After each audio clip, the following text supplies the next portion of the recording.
What's up, guys? Not the final score. It's not on the fly. It's Triple Threat Main Event Episode 1. Guys, welcome to the show.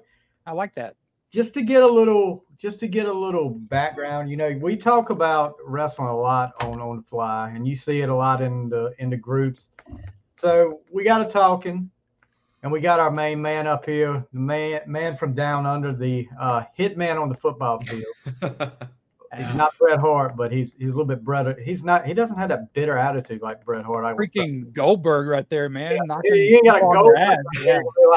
Be like, oh, I hate Goldberg. He's the worst wrestler ever. He put me out of wrestling. No, I'm talking about Jack's as tough as Goldberg, man. Jeez.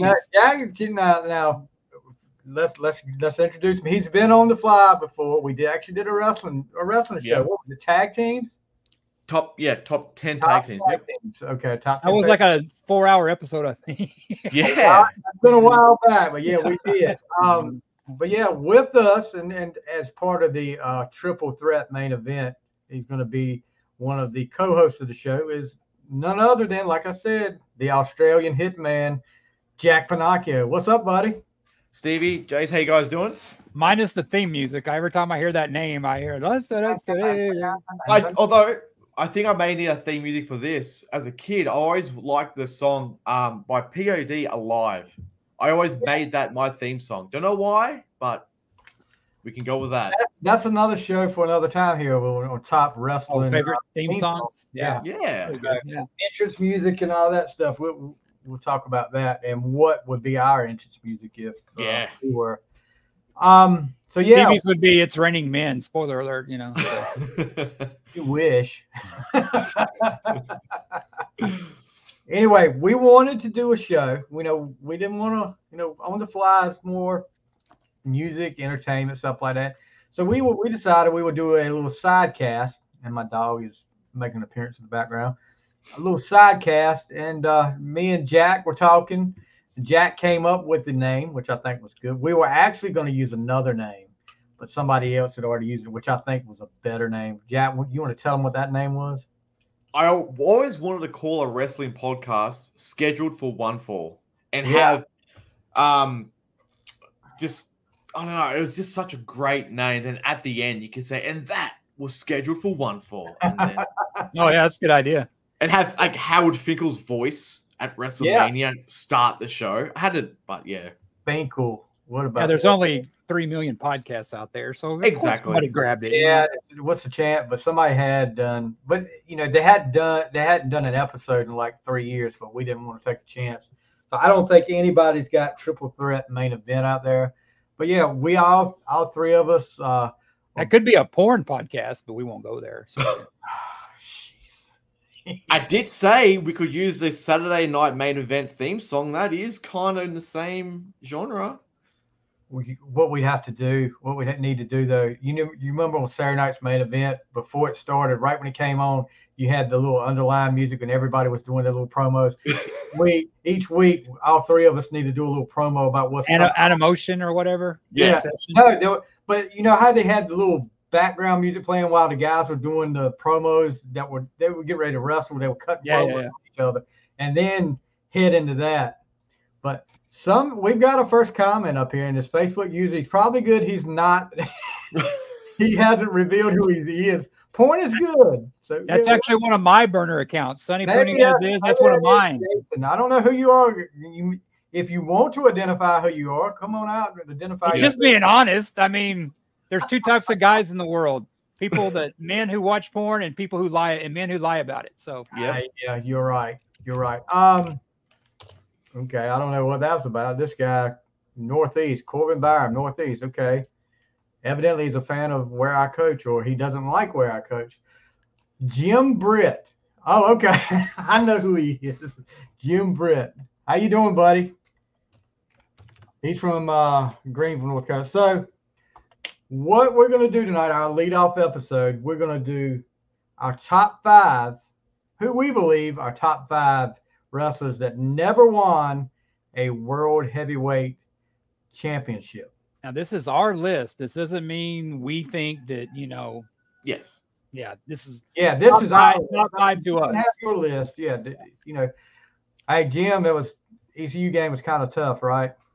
I just got through watching the ECU football game, and that's because this list could have easily been 10 to 15, easy. Oh yeah. Oh yeah, definitely. And you have to, you know, Jack is a little bit younger than us, than me and Worden. Little bit, 20 years. How old are you, Jack? How old are you? 34. So, I'm feeling 54 today after football. My body doesn't recover as much as it does. So 16-year difference between me and I don't know about Ward. Ward's a little bit older than me. I'm a which is good. Great variations of wrestling Jack, knowledge. We actually were talking back and forth all week about the list, and Jack is not familiar with like some of the territories that went away back in the day, like the AWA of Minneapolis. I think my grandfather talked about that. Like, oh, okay. Yeah, Vern Gagne's AWA wrestling, which produced a lot of Freight Train Jones. Everyone, I am not sure. You remember Freight Train Jones, Worden? I remember Special Delivery Jones. Was that Rufus R? That was the one that did he lose like in 5 seconds to King Kong Bundy at Mania? Yeah, but this is a different another guy. Okay. Yeah, I think this is Rufus R. Jones. They called him Freight Train. I don't think he ever won a. Yeah, Rufus R. Jones was like in the. I don't think he ever won a major belt. Is there a rooster crowing in the background? That would be mine. I was about to say that can't be me or Stevie. That rooster's got some time issues. Mid-Atlantic, yeah, he was in Mid-Atlantic, but I don't think he ever won a major title like we're talking about. We're talking about a World Heavyweight Championship. The top title of that company. On that company, yeah. And so Rufus R., I think he may have won like a regional title, but I don't think he ever won anything like a world title or anything like that. Yeah, there were a couple that I had to like really research. Yeah. One I found, I thought he had won one, but then I was like, okay, no, he didn't. So that one ended up on my list. So I was and you know, you got some guys. Wahoo never won a world heavyweight championship. Wahoo won. Yeah, and honestly, you could almost make a case for Dusty because he only held the title for like 5 days each time he won it, dude. He didn't hold it very long at all. In 3 reigns, I think Dusty held it less than a month. Yeah, I know. It's crazy. But yeah, he was always the booker. That's why. So Wahoo, I think, won every championship that the NWA had back then except the World Championship. I'm not sure about the TV title. He won the tag titles. He won the U.S. title. The national title, right? National title, because he unified that, him and Nikita. With the American, right? But see, what Jim says, Ricky won the big gold. That doesn't count. Ricky beat Flair. Steamboat? Yeah. Oh, yeah. Flair in 89. But he never won a WWF title, but he still won the big gold in that promotion. That's where what we're doing. And it's funny, I did my research on this and they listed some wrestlers on there. Oh, they never won a title, and it's like a world title. And I'm like, yeah, they did. It just wasn't a WWF title. Exactly. Yeah. Exactly. So you have to be kind of careful and read between the lines. There was. I've got a lot of honorable mentions here. Oh, I got more honorable mentions than it's a lot of. I think we need to save some of the honorable mentions for another podcast because this is a good subject. I think. Yeah. Okay. It's a good talking one. Good talking point podcast episode. Yeah. So what we're going to do first, before we go any further on Triple Threat Main Event, is each one of us, we're going to talk about when and how we got into wrestling and what, because we're all from 3 different parts of the world. I mean, honestly, probably 3 different countries. You think about it. It's almost. Oh, here we go. Pretty much. Yeah, Nature Boy was Mid-Atlantic back in the day. Actually, if you want to see some good stuff, go look up on YouTube. Go look up like Mid-Atlantic Wrestling from 1977 or 78 and see if you can find some Flair and Greg Valentine teaming up when they were the world tag team champions. They were, or Flair with a big feud with Blackjack. Flair was a lot different wrestler before the plane crash and after, because he had to almost get in shape for that plane crash. Oh yeah. And he admits it. He wanted to be Dusty Rhodes Jr. He wanted to be another Dusty Rhodes. Oh yeah, he wanted to call himself Ricky Rhodes. Yeah, Ricky Rhodes. Yeah, he wanted to call himself Ricky Rhodes one time. He loved. Speaking of Flair, wasn't that cool to see him show up in TNA? I hope to God he doesn't wrestle. Yeah, AEW. AEW. Oh, yeah, AEW. That's right. TNA. All those other letters. TNA is actually going back to its roots and going to call itself TNA again instead of calling itself Impact. Yep. I saw And that. apparently they're going to keep the 4-sided ring this time. They're not bringing back the 6, which is great. Yeah, that was always that was terrible, man. Well, all that was being trying to be different to get some attention. Yeah, Blackjack Jim was awesome back in the day. That was a big Blackjack Lorenza and what's his name's dad, Barry Windham's dad, Blackjack Mulligan. Mulligan. Yeah, that's right. Yeah. The thing about I was watching NWA. I was watching WWE, and they have the new, I guess, SmackDown manager. And I kept looking like, I know this guy from somewhere. It's Magnus, Mickey James' husband from TNA. Yeah, dude was great in TNA 10 years ago, back when TNA was good with Bully Ray. But I was like, who is this guy? I actually went to we'll save this for another time to talk more about it. I actually went to a TNA pay-per-view, Destination X, and I forget the year, but I mean, we were sitting so close to some of them. It was a lot of guys that we'll have to talk about it. TNA had a good run when they had Bully Ray and the Hogan thing. That was, I mean, of course, Hogan Bischoff ruined everything, but I mean, TNA was getting almost 1.2 to 1.5 million viewers a week. Yeah, that was great. AJ Styles and all that was good. You guys ever listen to? We'll talk about podcasts too that we listen to as well. But My World with Jeff Jarrett, he'll do a TNA. He'll do an episode where he talks about TNA. And the last one I listened to, he was talking about one of the pay-per-views there and how Dixie Carter's family, the Panda Company, I think that's what they called them. Yeah. How her dad handled paying for all the wrestlers. He was more. Jarrett was saying he was more about going to like down the road to get his hair cut, something like. You see, I got Hulk Hogan. You see, I got the. He called it the Sting. You see, I got the Sting and all this stuff. He didn't know jack about wrestling. He was just. Sounds like Ted Turner. Friend, like collecting them.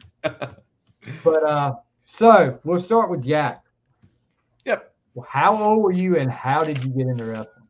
So I was probably maybe 10 when I started getting into wrestling through video games, videos back then. Then we just at school, we all just started talking about it. We were able to get SmackDown and Raw on our cable box. So I used to record it, take it to school, hand it around. And then from there, the magazines. It was just on the verge of when WCW was going out of business when I saw it on TV. It used to be on Australian TV back in the day, but obviously they stopped. And then from there, like I said, the magazines, the video games, you just get more and more into it. And then from there, it's just, I don't know. It's just one of those things that you watch it. We all know it's scripted, but so is TV and movies. Some of us didn't back in the day. But I don't know. It's just one of those things that you watch it and you know what's going to happen, but at the same time, like you don't. So you watch. And you always have someone you hate, someone you love. So it's just one of the things, man. I just love it. I love watching it. I'll tell you this, Jack, but back in the day when we watched it, we didn't, I mean, especially, I don't know about you, Worden, but as a kid, we didn't know if it was real or not. They played it. Exactly. I mean, there's a little thing, because if you mention that word, because there's a guy that works with me that used to be a wrestler. He wrestled back when it was WWWF back in the day. Yeah. And we were sitting there eating lunch one day, and I threw it at him. I said, "Hey, what do you know about kayfabe?" And he stopped what he was eating. He stopped like this, and he looked at me like, "What?" And I said, "Kayfabe." And he looked at me for like, I mean, he just stared at me for like 10 or 15 You're gonna be like Dr. D and John Stossel. I thought I was gonna get smacked in the ears again. But, yeah, he said, "How do you know that word?" And I said, "Man," I said, "you had kept up with wrestling a lot because it's Hell, totally, McMahon came out and admitted it. yeah, that's how it came out." But you know, But that made it believable back then. Heels and faces had to drive and stay somewhere else. Didn't get seen together, dude. One of the biggest things that happened back when we were kids, Warren, I don't know if you remember it or not. Hacksaw Jim Duggan had just come to the WWF, and he was getting, I mean, he was doing the whole, he would carry the 2x4. He had the American flag out there, and he started this big feud with the Iron Sheik and Nikolai Volkov. Well, right in the middle of that feud, guess who gets stopped by the cops? The Iron Sheik and Hacksaw Jim Duggan riding in the same vehicle get stopped, drug charges. So, you know, and I really don't think McMahon was as upset about the drug charges as he was them being together. You know, the heel and the babyface that were supposed to hate each other being in the same vehicle, and they couldn't cover it up. But yeah, back in the day, like the locker rooms, one of the things when I went to my first event, we went to the Dorton Arena in Raleigh, and you saw heels in one locker room, baby faces in the other. They didn't get anywhere near each other. Well, that's the plane crash I was talking about with Ric Flair. They I think it was on the Ric Flair documentary. They were talking about how they had to keep that crypt quiet. And I think Mr. Wrestling, one of the Mr. Wrestling 1 or 2, he had to like wrestle, even though he like really messed his back up. Well, and because they had to like make it believable back then. It was such a big deal. One of the things too was when, you know, Flair was in this big feud with Wahoo. But they really, you know, they really thought a lot of each other. Wahoo came to the hospital, tried to sneak into the hospital to see him. The nurses called security, called the cops on him because they thought he was coming up there to kill Flair. Yeah. They got him away from him. Anyway, I remember when Mike Von Erich, one of the Von Erich brothers, they found him dead. Yeah. He had a toxic shock. He had an arm operation or something, and he got toxic shock, which, you know, and he just was never the same. And they found him dead. And I remember thinking, oh my God, I wonder if like Gino and Chris Adams got to him. I mean, wow. I was so into it, bro. I was like, those son of bitches don't like each other, you know, and I wonder who offed him. Yeah. But so tell us a little bit about when and how you got into it, Warden. Well, I kind of just gave it away right there. You know, I'm from Texas. So in the 80s, there was nothing bigger down here than the Von Erichs. And I remember my buddy, I knew who Hulk Hogan, I mean, I remember seeing Rocky 3 and I knew who Hulk Hogan was. And I had always heard it was fake. I had an uncle that was supposedly a wrestler, and my dad always told me, yeah, he used to, the boxers used to say like those wrestlers go in there and they'd practice their moves and everything. And I was never into it until one of my buddies, it's like, oh, this is Kerry. He's my favorite. And, you know, and his brother Kevin. And I think this is around the time. Yeah, this is right before David died. And I remember them talking about the Von Erichs. And I remember getting into the wrestling stuff, and it was Chris Adams and Gino Hernandez. Well, I automatically liked the heels. I just thought Gino Hernandez was another guy that just so much could have been. Chris Adams, I remember going to a barber in the 80s, taking a picture of him saying, I want this hair. Wow. It was a mullet. Chris Adams was one of my favorite wrestlers. And then, of course, Kevin was my favorite of the Von Erichs. But I remember they were doing something. I think it's right before Ric Flair came down there. And one thing about Ric Flair, he was a champion that was always there. He wasn't like Hogan. He'd show up once a month, you know. Yeah. Flair went to the territories. He was the world champion. That's why I still think he's the greatest of all time. And I remember asking my buddy, well, who's that dude? He says, oh, that guy's the F word. You know, I won't say it. I don't want to be politically correct. And I'm like, really? He's got like these hot chicks with him, and he looks really cool. And just him talking, and I was like, who is this dude? And so I started following Flair and the NWA, eventually Mid-South. because Flair was there too. And then the World Class, they had an argument with NWA, and they eventually dropped off. Well, that was a death knell for World Class for me. And I think a lot of other people. I started watching the NWA because NWA was better. Then I started watching the WWF. The WWF never really seemed real to me. NWA was like, it seemed more realistic. Yeah.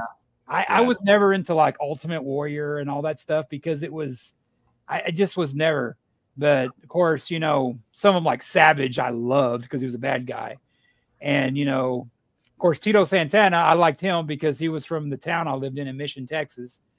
But I mean, NWA was it for me. And that's just, I mean, when I got into the Horsemen and Flair, and it was 2 hours. It was 2 hours on Saturday night in that. But actually, my grandmother lived in Dallas at the time. And and I would go up there on the weekends because the Von Erichs had their own 2 hour show on Saturday nights. My mom worked for Southwest, so I could fly for free. I'd go up there like, oh, I'm going to go watch, you know, 2 hours of wrestling. And you see all this crap you wouldn't see on like World Class. And just, you know, just that, and that I still got that thing in my hand, that dun, dun, dun, dun, dun, dun, that intro, that World Class. And I remember down here getting so pissed off is because Tejano's pretty big down here. So they would do that, and they would have Tejano instead of wrestling. I was like, what the hell? And, you know, it would over thing. And then I had to go to church, and I was missing wrestling. So, and all the Von Erichs are dead now, so I miss out on a lot. So I'm really sad. But it was the Von Erichs, Ric Flair, and then up till today. Yep. Yeah. For me, there are three things that I became big fans of as a kid: Kiss, the Steelers, and professional wrestling. And well, two out of three ain't bad. Yeah. I know, but see the hat. But my cousin was responsible for 2 out of the 3. He was responsible for the Kiss and the wrestling because comes over. You know, he had a younger brother that was more my age, but he would always he started messing with us, saying like, "Oh, y'all can't stay up late enough to watch the wrestling." You know, he was talking about Dusty Rhodes and Ric Flair, the Rock and Roll Express.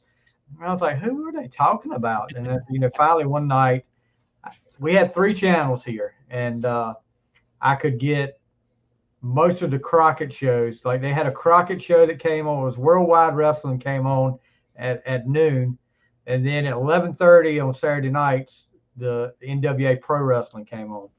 Talking about TBS? I didn't have TBS. I didn't have cable. Oh. So I got to watch that. I stayed up. And then every once in a while, you know, on NBC with that, they would have Saturday night's main event. So it's probably late 85 when I became a fan. And it was like, let's go. And I was hooked. And, you know, I was getting the magazines every month because you didn't have YouTube. You didn't have streaming. You couldn't watch. I would have loved as a kid, and I'm sure you would have too, Worden, to have this kind of technology so we could have watched like World Class. I mean, I could have watched World Class. I could have watched AWA, stuff like that. I don't know. There was something about it that it just seems like now it's just everything's it's not as, I don't know. It's kind of like record stores and like you go and buy an import. You go to a record store, like, what the hell is this? You know, it's an import, a live album or something. I mean, we had to like literally like search for wrestling. Those wrestling magazines you talk about, they're only 3 months freaking old. Oh, I know. You were way behind. And I would get so pissed off that they wouldn't talk about the results for WrestleMania. You know, on like well, Hulk Hogan beat Andre the Giant. You know, you didn't have that crap. You had to wait a whole freaking week a lot of times. Yeah. I remember talking about, you know, I didn't have cable either. And I would come up to see my mom, and she lived in an apartment at the time. And that's back when apartments had free cable. There was such a thing, Jack, at one time. Apartments just to give you free cable. And they had TBS, and shit, I was having a wet dream with wrestling. No offense, not the gay thing, but you know, I was excited, man. It's like, God, there's like 2 hours here, 1 hour here. I mean, all this crap we didn't see. And I remember one time my mom came down to see me. We're at the hotel, and I was like going through the channels, and it was like WCW Saturday Night or NWA Saturday Night, whatever it was called, and it had the WWF on it, and I'm like, Black Saturday. And I was like, God, this is horrible. I mean, it's the NWA. You had the Rock and Roll Express. You had a lot of you had a bunch of jobbers with the WWF. in the NWA, you always had like a jobber that you think had a chance to win. Hell, the Mulkey brothers won a match one time. Mulkey brothers. And it's like, yeah, and it's like, it's just like, it was like, God, this is horrible. And I think that's why I was still, you know, until like, you know, the late 80s, early 90s when WCW started when they brought Hogan and all that stuff before the NWO, that I was kind of checked out on it because they dishonored Flair. They just make him lose like that. I just hated that. I hated seeing Flair like that. He should have stayed in WWF. But it's like, God, you know, the NWA back in the 80s, nobody could top it, in my opinion. I don't know if you feel the same, Stevie. Jim Britt, yeah, I had the Norfolk station too, because the Norfolk stations in Virginia is what I watched the Worldwide at noon on. I would get out. That was syndicated. I watched that too. Yeah, I would get out with the pipe wrench at the antenna and turn it till I could hear it. You know, open the window and turn it till I could hear it. But okay, so you know, most of the time it came in, and I was pretty lucky. But I did have good friends that would, like, if it was a Clash of the Champions, they'd record it, yeah, and give it to me. But yeah, I was okay with WWF. You know, right. But I thought everybody kept talking about Hogan. I was like, Flair is 20 times better than Hogan. Oh yeah, and even at an early age. But Hogan will admit that too. Hogan will say it. Yeah, he'll tell you that. I will tell you this: I could get my grandma came to live with us after she had a stroke, but it wasn't bad enough where, you know, she could talk and everything like that, like she usually did. But she was having a hard time, and I would come in there and say, Grandma, you mind if I put some wrestling on in here? And she was like, oh, you can watch whatever you want to. And that woman would forget for however long I was in there. She would forget that she was hurting or anything like that. That's and awesome. I will not. I'm not lying. There's only 2 times I heard my grandma cuss. One was at Ric Flair, you little son of a. And then when she would watch her soap opera, she would call Nikki Newman one too. But yeah, Nikki Newman, Young and the Restless shout out. Ooh, she loved her Young and the Restless. She would watch Young and the Restless 3 times a day. I still watch it. They're still going. I still watch. I watch General Hospital, Young and the Restless. And I ain't afraid to admit it. Like, you watch soap operas? Well, hell, I like pro wrestling. That's what a male soap opera is. Look, I had no choice but to watch soap operas. When my grandma kept me for 12:30, she'd have your lunch fixed and all that. She said, "Don't bother me after 12:30."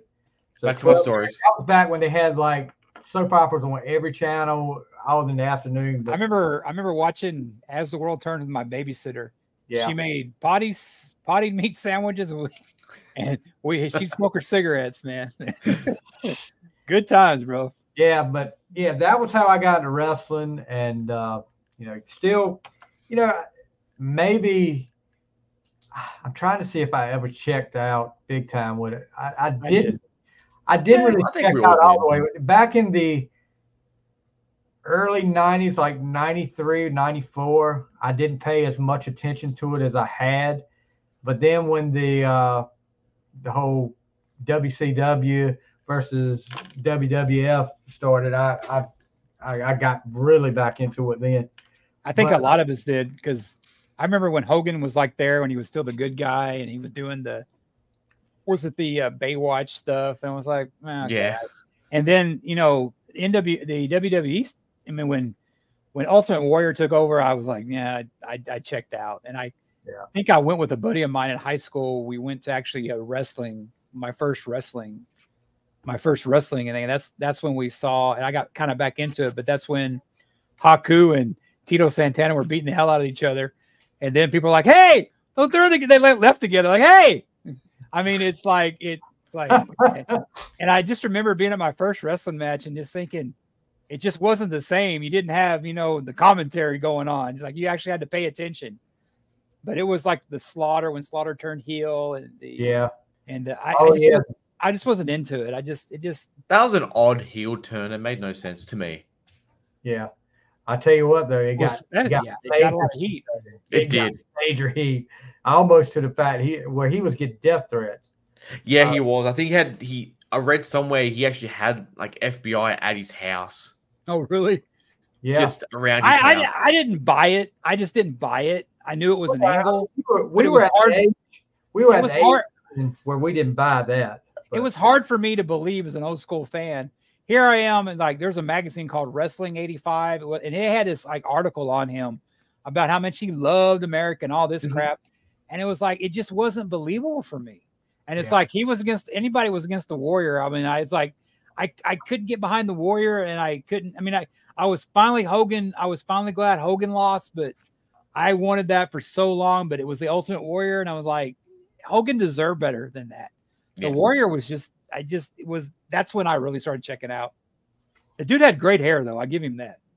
Dude has some badass hair. And you see that one? I think somebody put it on TikTok or whatever. But I guess it's a Phil Collins video that I had never seen. This yeah. And he's dancing with the Ultimate Warrior. It's like, that's another thing the Warrior can't do is dance. That was a odd couple there for sure. Phil Collins and the Ultimate Warrior. I don't remember that back then. That was the first time I don't either. So, all right.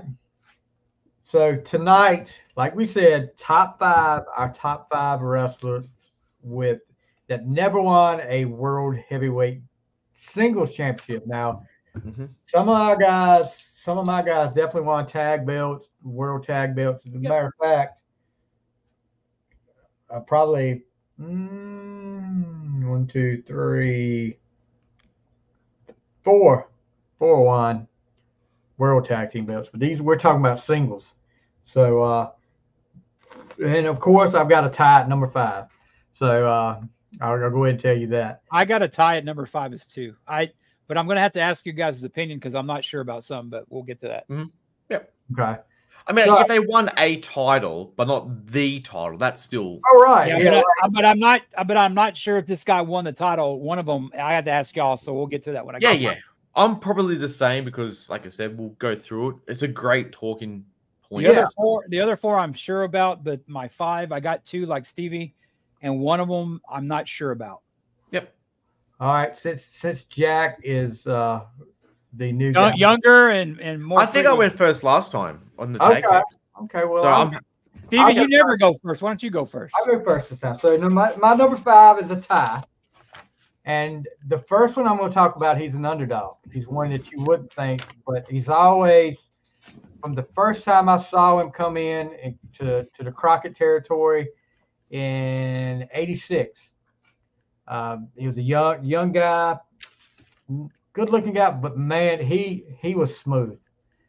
The only thing that held this guy back from winning from making a big run, I don't ever think he even won like a mid-major championship, but man, was he talented. And the only thing that held him back was his ability to cut a promo or his work on the microphone. And came from a big wrestling family, and I'll just say, you didn't know, and that'll give away part of it right there. But it's not him. It's not the Road Dogg. It's his older brother, Brad Armstrong. Brad Armstrong. Wow. I didn't.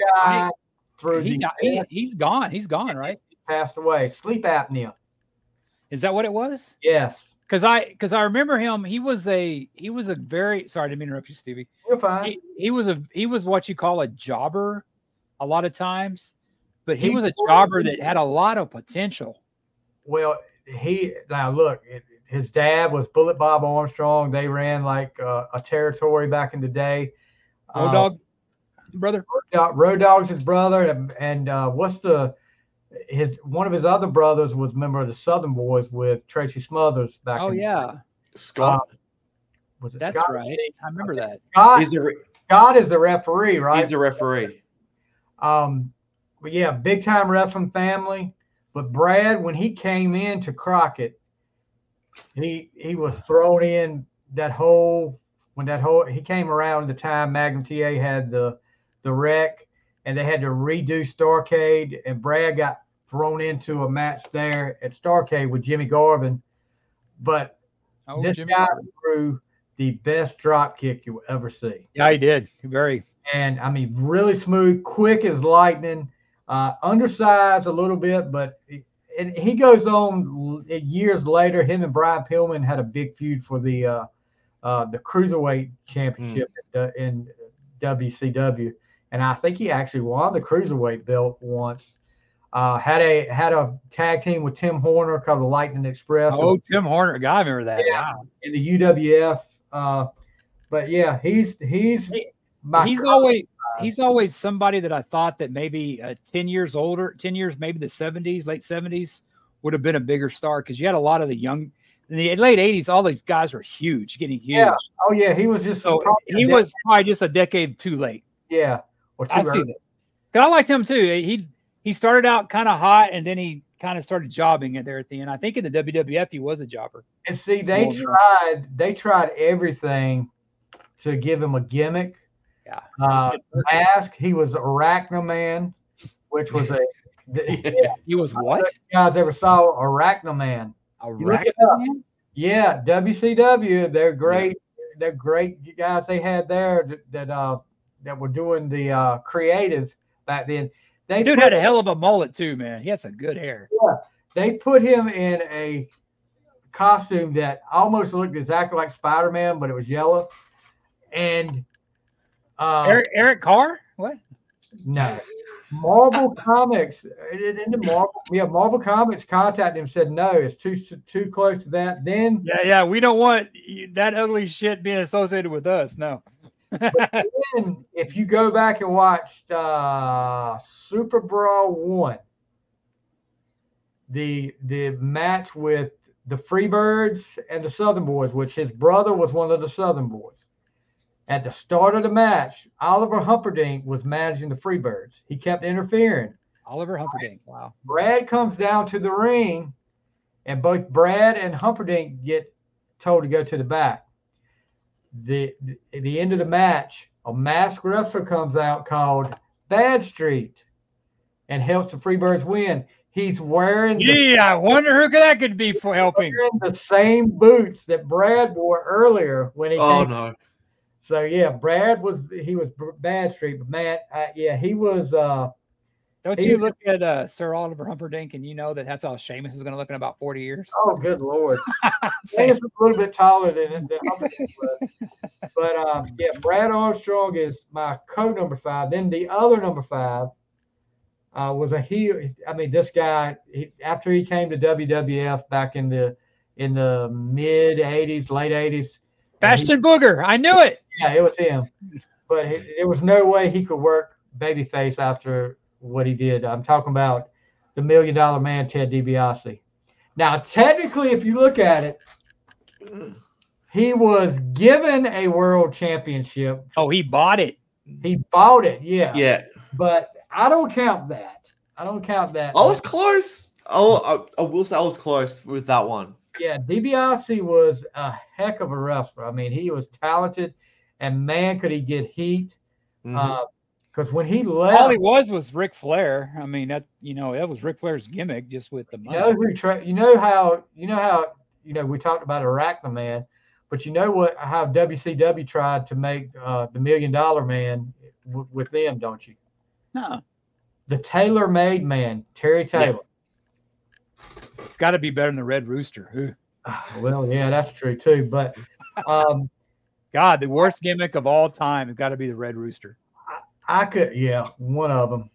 I could actually, from time to time, catch UWF on late Saturday nights. And right before DiBiase jumped to WWF, he was a babyface in UWF. Him and Dr. Death. Hacksaw Duggan too. Him and Hacksaw. Yeah, they were fighting the Freebirds. And so when he came to WWF, and I saw him, he didn't wrestle at first.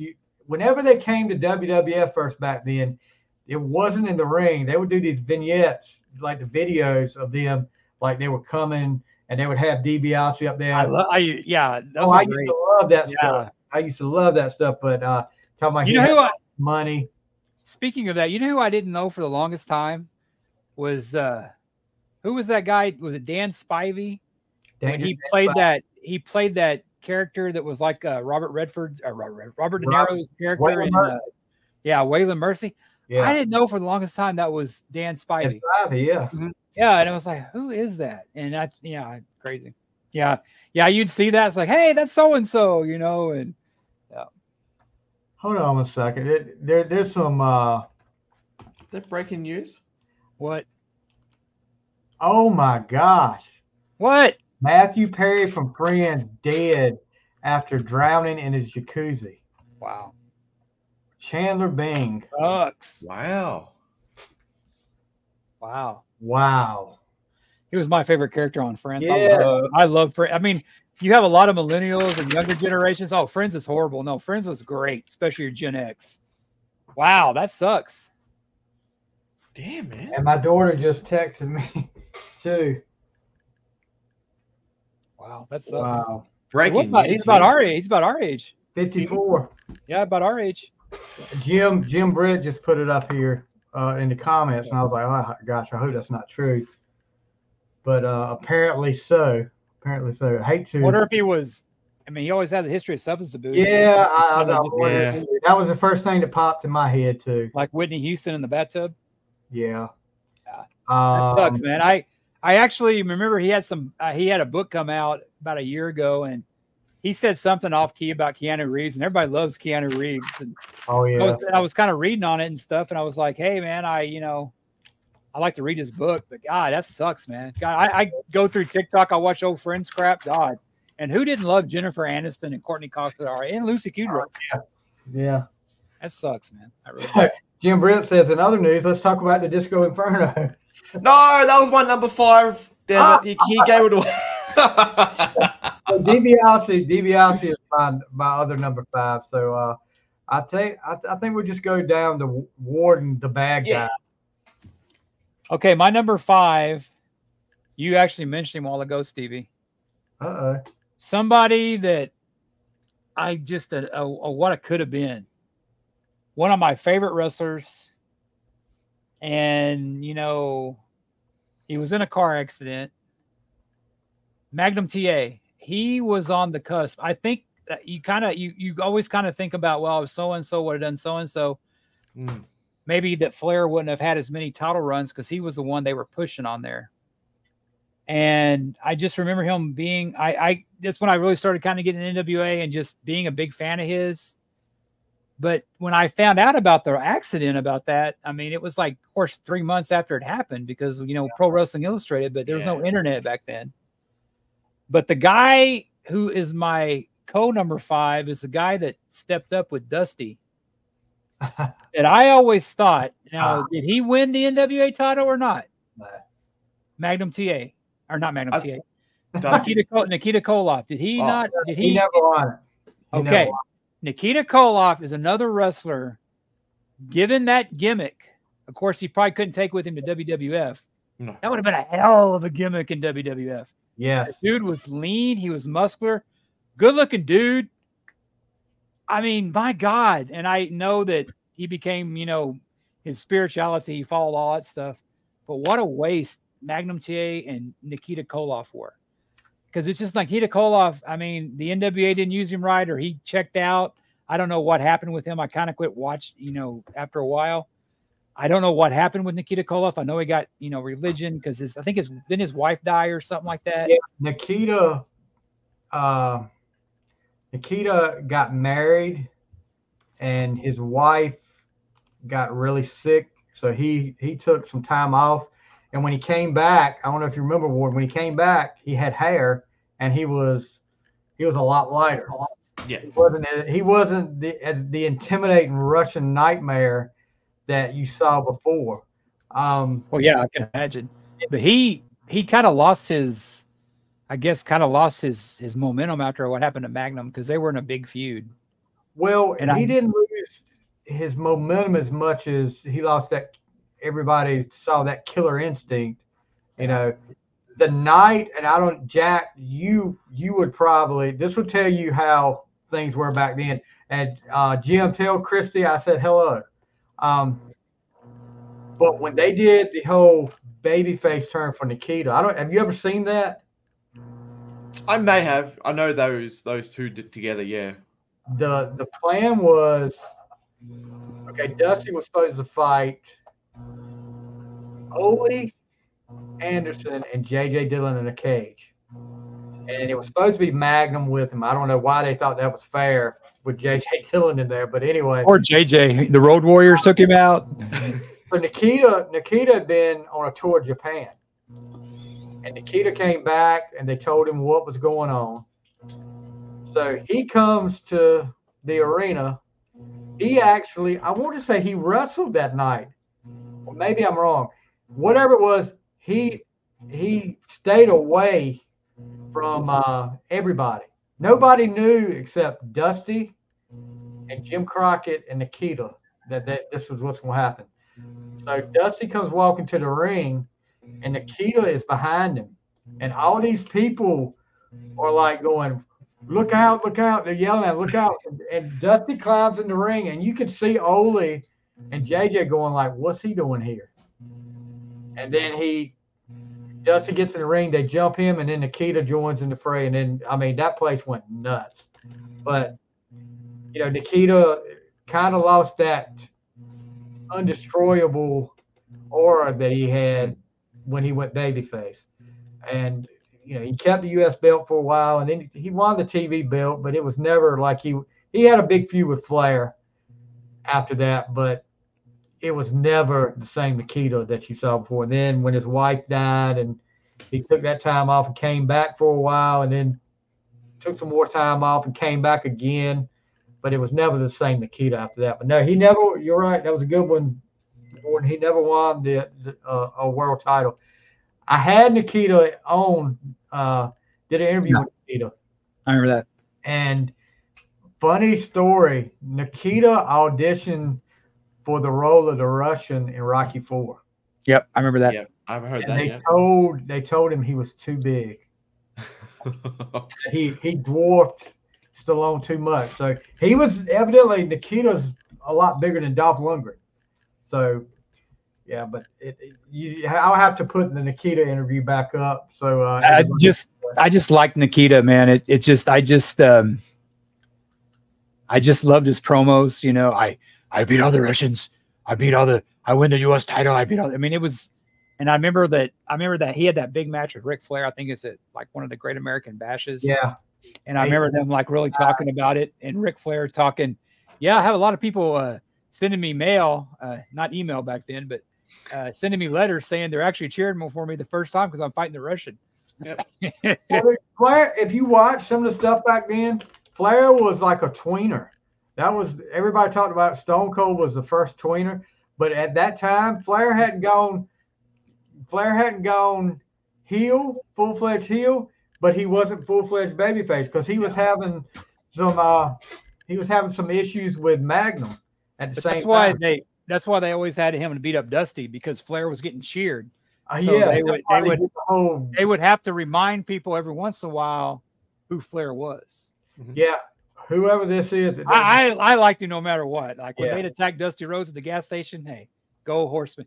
And it's so funny, not to get off kind of there, but I was listening. I see Cody Rhodes and stuff, and I want to cheer for him. I have nothing against him. I can't. But he reminds me of his dad. He reminds me of his dad. Yeah. I just never was a fan. I read Dusty's book. I think it was great. I think he's a hell of a guy outside. He's from Texas. But I was never a fan. I was never a Dusty Rhodes fan. I see Cody, and I can see what you can't say Vince now, but you can see what the WWE are doing to Cody, what they wanted to do with Dusty, and they're giving him the Dusty treatment still. But they don't need the polka dots. Dusty they screwed Dusty with that polka dot thing. Yeah. But I didn't see any difference back then because that's who Dusty was. It was such a, and I'm like, well, no, that's who he was in NWA. I mean, really? Mm-hmm. He had polka dots, but I don't think Dusty hated that as much as people say he did. I really don't. He made it. He made it work. Yeah. Yeah. Oh yeah. Dusty definitely. I mean, he was determined he was going to make it work. But Cody is somebody that he's like another John Cena. It's like he would be a heel. I wouldn't believe it. You know? No, you can't. Yeah. And I don't think he will. I mean, Cody when he was heel for a long time in WWE. Even if Cody brings in Brandy as an interference, it's kind of, you still can't believe it. Yeah. Hell, Goldust almost made my list. I loved Goldust, man. Ooh, Goldust we'll keep that. We'll keep that one. I thought Goldust was great. Speaking of Magnum TA, do you see the Dark Side of the Ring episode based on? Yeah. Yes. He was the one where I think it was Rick that had to sneak into hospital to see him. All the horsemen. Yes, all of them. Yeah. You want to hear something really funny? Magnum is married to Tully Blanchard's ex-wife, and he's Tessa's stepdaddy. So where is she at now? Do y'all remember Tessa Blanchard? She has some issues like in the locker room, so that's why WWF never took a chance with her. God, I can't believe Impact. You know, she was for a little while. She was with Impact. I can't believe evidently she's got a lot of issues for none of these three to be taking a chance with her. That would She'll be probably go to AEW. I always thought it would be. Well, her dad was the same way. Huh? Her dad was the same way. Yeah, well, he had some issues too. But most of us around San Antonio do. Magnum is a condom? Oh, yeah. Stevie, it doesn't surprise me you didn't know that, Stevie. Yeah. Oh, that's a good one. That is a good one. But, yeah, it was – who are we talking about then? Tessa Blanchard. Yeah, I always thought it would be cool if she had came to WWE. Her and Charlotte would have teamed up and had like – you know, they already had the 4 horsewomen, but Tessa could really be one. I mean, and Tessa's tough too. God, she is tough. All right, so probably why it didn't last either, because because you have these girls that are like divas and you have wrestlers, and she's a wrestler. She's a wrestler. Yeah. All right, Pennachio, number 5. Mine's number 5. I can't wait to hear this. Something. It is Disco Inferno. No, it's not. No, so my number 5, I'm going to go wild with this one. It's actually a female. It's the only female on my list. Now, with this one, she's won the Divas Championship. It's not a world title. You can't call it that. She's won the SmackDown Women's title. You can't call that. That's the Divas title isn't the world title. I thought it was. Not anymore. No, because to me, you can't be the world's women's champion known as the Diva. You know what I mean? It's just, I think disagree. that's. You disagree? Nikki Bella is the greatest of all time. I want to say. She's my world champion. Yeah, and you. Oh, never mind. Yeah. Hey, and yeah, at least I'll be using my Magnum condoms, Stevie. Whatever. Yeah, I see. But yeah, she's also won the SmackDown Women's title when they had one for each show, which you can't call that the world's title either, because you're the weekly champion. That's how I'm looking at it. I follow you. So my number 5, and I don't know why she's never been the women's world champion, and they've brought it back so that she could still win it. But number 5 is Natalya Neidhart. I knew it. Yeah. She's won. I think has wrestled the most matches ever. Yeah. They're turning her into like a Dolph Ziggler type, the one that's a utility player. Yeah. I like that. But what she's done in the company, not just because of her father as well, but she's a great female wrestler. Oh, I guess the Divas title, yeah. Yeah, okay, that's what I'm thinking about. But see, now they had the WWF Women's Championship. They still had it in WWE. Then they took it away for years, brought it back. Then they brought it out the Divas thing. I think that was when But see, that's why I would kind of make the Divas title the world title, because I look at it that way, because I look at the Divas as a world champ because that was the only women's title there was. But that was kind of a thing that Johnny Ace brought in when he. Yeah, that Divas title was a joke to me. Johnny Ace, Johnny Ace, the greatest mullet of all time. Well, then it's almost like saying you're the Playboy of the month, you're the Playgirl of the month, being the Divas champion, because it's gone now. Now they've got the Women's World Championship. Yeah, but when you had Paige and AJ have it, it was more respectable than like a Nikki Bella. And I love Nikki Bella, but I don't know. I would put it up there as a world title. That's just my. That's what I said to Stevie. There's not a lot. There is some gray area with this with a champion, because that was the women's champion, but you weren't the world's women's. It's like, imagine if they had the Diamond Stud Championship belt for men. Or you talk about the $1 million title too. There you go. Johnny Ace. John Hard to believe his brother was in the. You look at that picture and you like, Gad, his brother was in the Road Warriors. Yeah. Yes. How odd is that? Yeah. Shane Douglas. You can see where all the muscle went in that group. Shane Douglas. Although Johnny Ace's ace cutter, his finishing move looked deadly. He made that look good. Wow.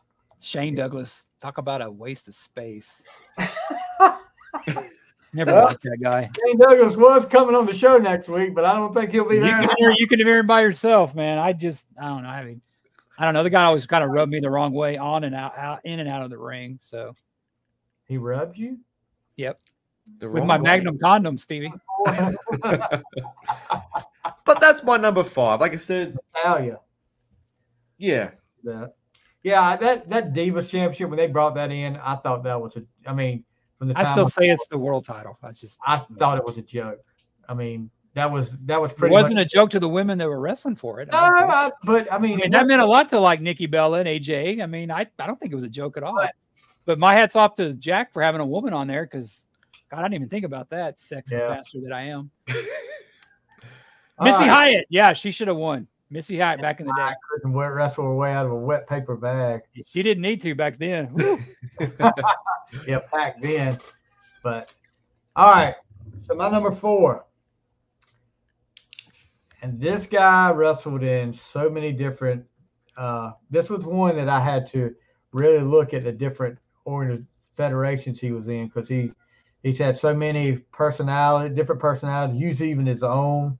But was going to be the big time guy for one promotion that went out, but he saw the writing on the wall and he left before they closed the AWA. But mine is Scott Hall. Scott Hall? Yeah. Back in the day, the AWA, this tells you how bad creative was in AWA. Okay, we're going to call wonder where they got this from. We're going to call him Magnum Scott Hall. Magnum again. He had the mustache and everything. And then they said, okay, well, after a while they said, no, we need to call him Big Scott Hall. So the AWA, he actually won the tag belts there with Kurt Hennig. Mm-hmm. They lost it, and then I think Hennig went heel.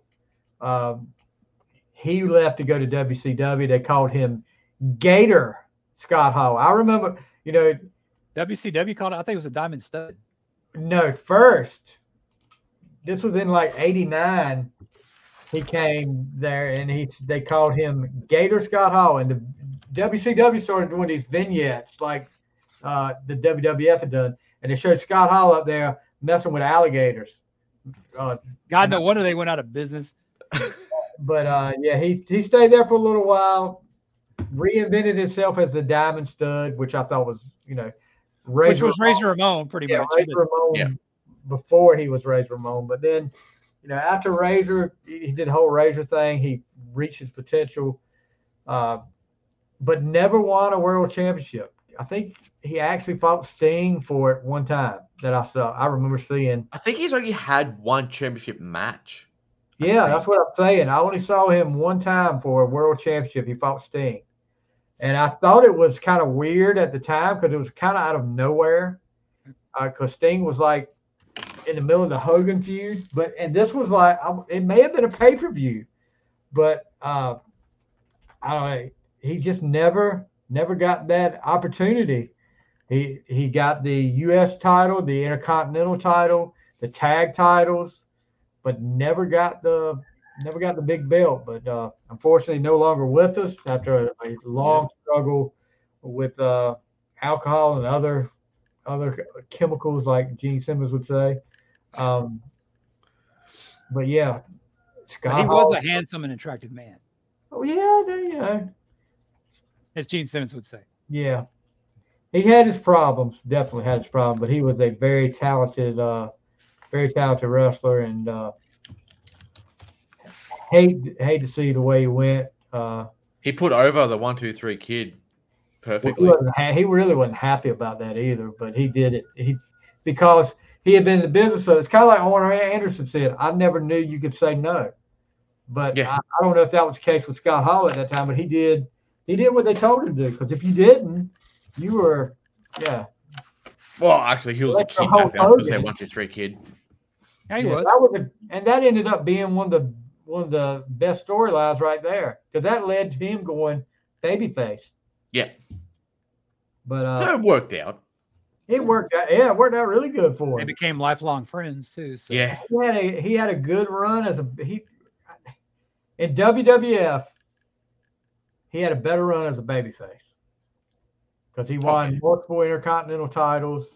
But those vignettes with him when he first started doing the Scarface thing, those were a classic. Yeah. There was a thing with him one time when I think it was fighting Owen Hart, and Owen Hart was there talking about his dad, and then out of nowhere, Razor Ramon clotheslining. Oh yeah, in the locker room. Daddy teach you that, Chico, and threw the toothpick at him. It was great. And that was right before Owen went heel. But Owen and heel against Bret Hart was great. Yes, I was at that match in San Antonio at Survivor Series when he had his parents down there crying, and when Bob Backlund had him in the chicken hole. The towel. And I was like, oh, I love Owen. Now I didn't like him before, but when he's screwing over, which I like Brett too, but man, I remember that. And then he got the parents to throw in the towel. That was here in Survivor Series. That was never ever thought Owen would have been as good a heel. He was a great one. He was a great heel. I like him better as a heel. Yeah, I did too. Another one gone too soon, man. Him and Yokozuna, that was a great tag team. I like that. Yeah, that's another episode we can talk about with Owen. Owen with the greatest manager of all time, Jim Cornette. That's good, Camp Cornette. All right. So Worden, you're number 4. Okay, my number 4. One of my favorite wrestlers, probably in my top 10. I don't know, maybe no. We did our top 10. Did we do our top 10 already, or our top 10 tag teams? I think this guy would be in my top 10. He was a great heel. He wasn't a very good guy, but I remember when he turned on Hogan. It was so great. How many people turned on Hogan? I know, but it's like I saw this coming a mile away. Brutus Beefcake. And when he was fighting on Saturday night's main event, and they were going down the cage, and they hit at the same time. Oh yeah. He was robbed, man. Paul Orndorff should have been champion. It's like Ventura said, oh, Mr. Wonderful hit it first, which it was. You think about them kind of coming up with that and having cameras on that where they both hit at the same time. I mean, that's just great storytelling. Yeah. I mean, that's kind of like Mr. Wonderful Paul Orndorff. I'm actually friends with his son on Facebook, or not Facebook. Travis. I follow it. Well, I think he follows me too on Instagram, and he always posts stuff about his dad. Yeah. And Mr. Wonderful was like one of my favorites because I remember when he got screwed over at WrestleMania 1 and he turned on, Bobby Heenan and all that stuff. And then a few years go by and then he clotheslined Hogan. I was like so happy because I was like, oh, another guy that can beat Hogan, which it was a fool's dream. But I remember I like Orndorff, and man, and I saw him in later years. I think he was on Monday Night Raw or something. Boy, the guy started messing with the facial hair, man. Didn't he have like a handlebar mustache or something? Had the rolly fingers mustache. Yeah, and Mr. Wonderful Paul Orndorff was one of my favorite 80s heels. I loved Orndorff. I think he's somebody that should have, I don't know. I think they should have took the title off Hogan a couple times and maybe just for a little bit like they did Flair to give the guy, but Hogan was so big, I guess they didn't want to do that. But I thought Paul Orndorff should have got at least a little run on that. Orndorff, like you said, that night, I remember watching that night when both of them hit the floor at the same time. And even then, they were going back showing the replay. And I was like, how? Perfect. It was perfect. Exactly. It had to be the referees guiding them. It had to be one, because you didn't have stuff back then where you could really coordinate that stuff. That was just freaking luck. That just tells you, because I know Hogan and Orndorff were good friends, and that just tells you the chemistry those two had together to pick up something like that. And that whole storyline with when he turned on Hogan, what was it like? I think it was a Superstars. They were in a tag team. It was a Superstars of Wrestling. Like Bundy and John Studd. And the week before, it was like, you didn't get my phone call or something like, you didn't answer the phone or something like that. You could see it coming a mile away. I was like, when is this going to happen? But when it happened, you were so, I mean, yes. Like you said, when you said he turned on Hogan, I was like, well, you're going to have to narrow that down. There was about 50 of them. You're like, no, Savage was champion. It can't be Savage. Yeah, well, yeah. It could have been Beefcake, though. He butchered a friend. Yeah. But didn't he do it on? Wasn't he like one of the guys in WCW? Did he do that? He was the last guy that kept attacking, and then I think it was after Hogan beat Flair, and Flair had to retire, that he came out there again. The bad thing was, if you watch it, when he rips Beefcake's mask off, and Hogan's sitting there like doing the whole shock face and everything, and Beefcake is like, "It's not what you think, brother." I mean, what else could he be thinking? I mean, wasn't he in the Dungeon of Doom or something like that? Yeah, like, no, they called him the Butcher. Then they went to like the Man with No Name or something like that. Yeah. The worst thing to happen to Brutus Beefcake is the worst thing to happen to Brutus Beefcake is the 80s ended, because he had the Brutus Beefcake. He had all like the stuff that Macho Man and Paul Stanley would wear, all the leopard print stuff. But when that stuff was out of style, his career went downhill. He's still rocking the 80s mullet now. The worst thing that happened to Beefcake was when they started calling him the Booty Man. What did he get hit by a paraslide or a guide? Or was that true, or was that Yeah, that was true. Yeah, he's got steel plates in his every face. time I see that, I every time I see a paraglide, I think of that. Like, fuck, you can get hit by one of those things. I watch wrestling. I know what I'm talking about. Yeah. So number 4, Paul Orndorff. With with Paul Orndorff, we're just wondering, like, would winning the AW, the American Wrestling Federation belt count, or Georgia State? No, I don't. Not back in the day. No, he never won. George, what are you talking about? No, that was just a regional title. Right. Yeah. I mean, yeah. I mean, he didn't win the AWA. He didn't win the. I mean, if it would have been UWF, of course, people like Terry Gordy and Dr. Death would be out, because that was a universal, was considered a world.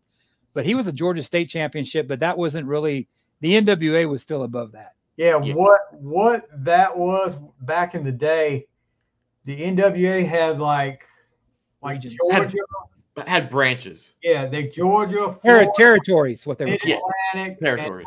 If you were the world champion, you had to go to all these territories. You had to go to, like, Central States. You had to go to World Class. You had to go to Florida.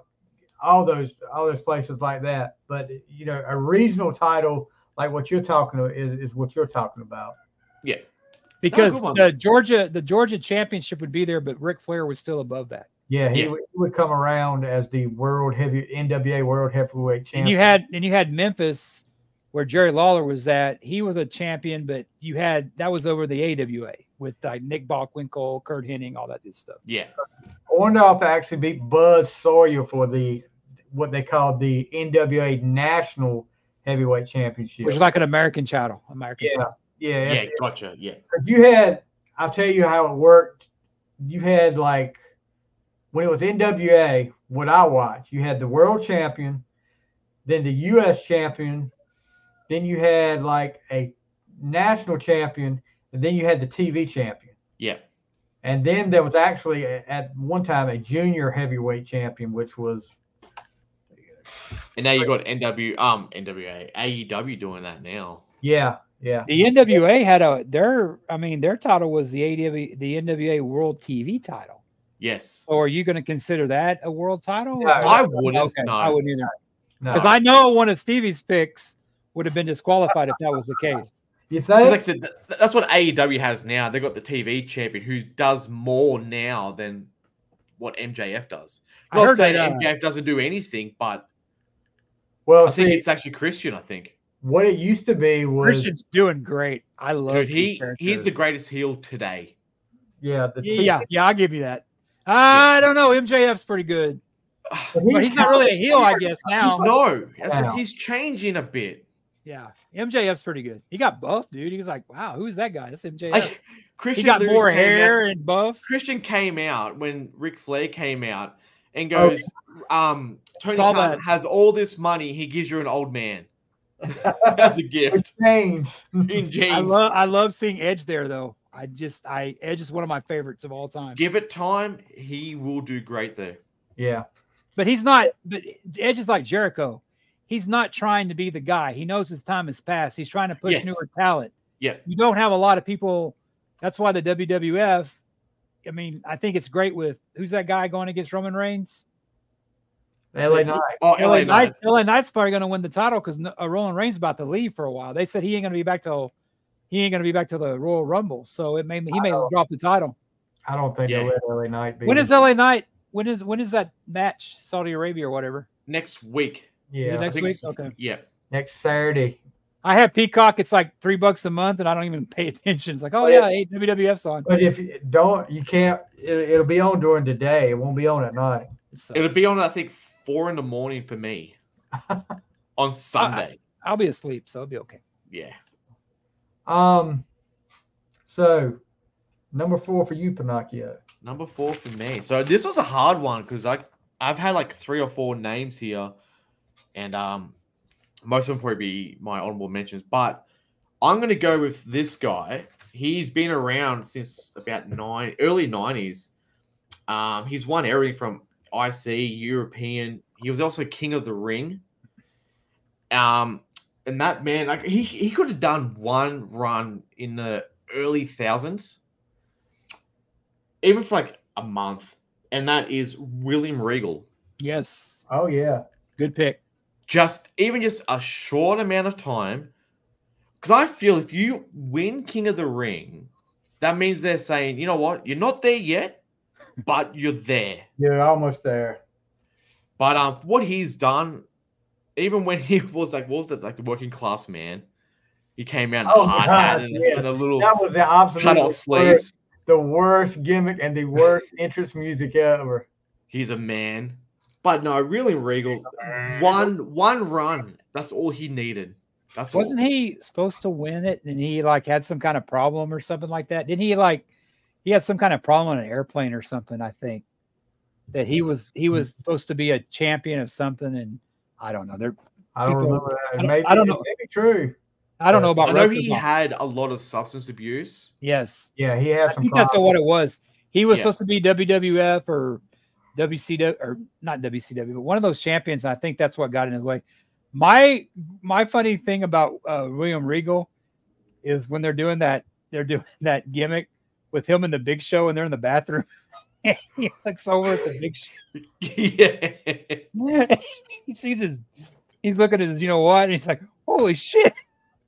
You guys remember him as the Blue Blood with Bobby Eaton? Well, around that, but he wasn't William Regal. He was Lord Stephen Regal. Lord Stephen Regal, yep. Yeah, he was a TV champion for a while. I think it was him. He had like this British lady. I think it was him that she kept changing the match rules. I'm pretty sure it was him. Maybe not. Maybe it was with Chris Jericho. He had a guy with him. It was Bill Dundee, but he was Bill Dundee, the one that fought against Lawler. That guy. Yeah. Oh wow. He was his little sidekick. I can't remember his name. That's right. That's WCW days. Yeah, yes, that's right. But just him with Big Show at the urinal, just looking over at the. And then, oh, that crapped me out. It's funny. But yeah, I'm looking to see. I do seem to remember something like what you're talking about, Jack, but I can't. I think it might have been with Chris Jericho. I think I got them confused. May have been. Like it was a match, and then something happened. Then she goes, "I'm going to make it a no DQ match." And then something else happened, and she made it something else. I thought it was with William Regal. I could be wrong. I'm looking up his stuff. Eesh.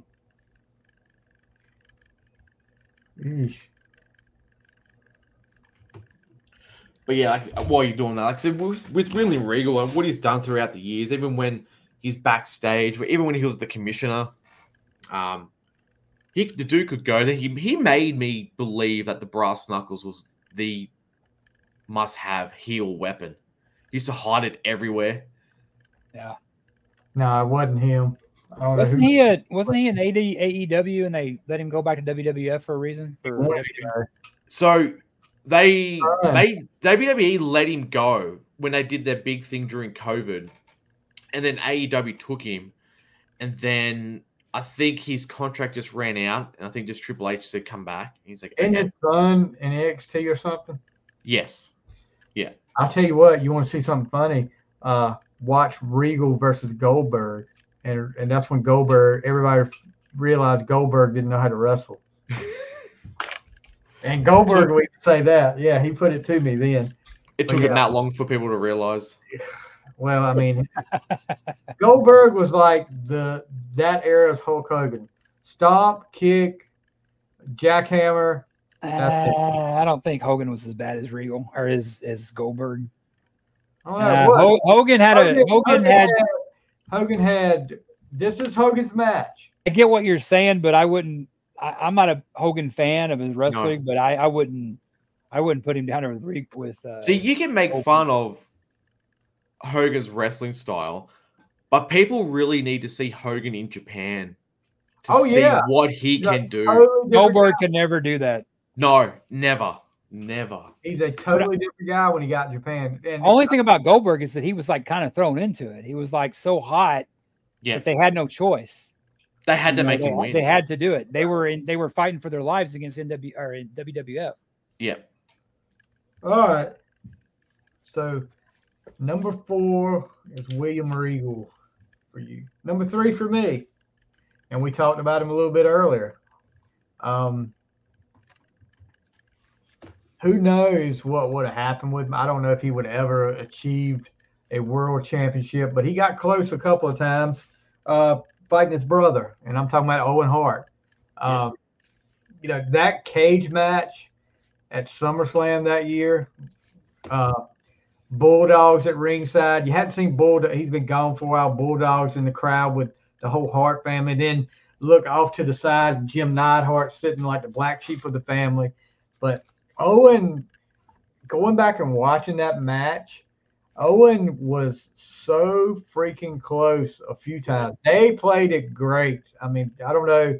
I'm sure it was both him and Brett that figured out what they were going to do, but he got close so many times to getting out of that cage. But so much talent. I remember when, you're reading in the magazines at Stampede Wrestling, which was a thing back in the day. He was really and then you look at it, you're like, okay, he's Stu's son. Of course, Stu's gonna put him over. But then when he comes up, and of course McMahon puts him in a mask and calls him the Blue Blazer. Yeah, everybody knew it was Owen. I don't know if you guys have ever seen, but for a little while after the Blue Blazer thing, that first thing, Owen was in WCW. Owen teamed up with Ricky Morton from Rock and Roll Express for a little while. It's on YouTube.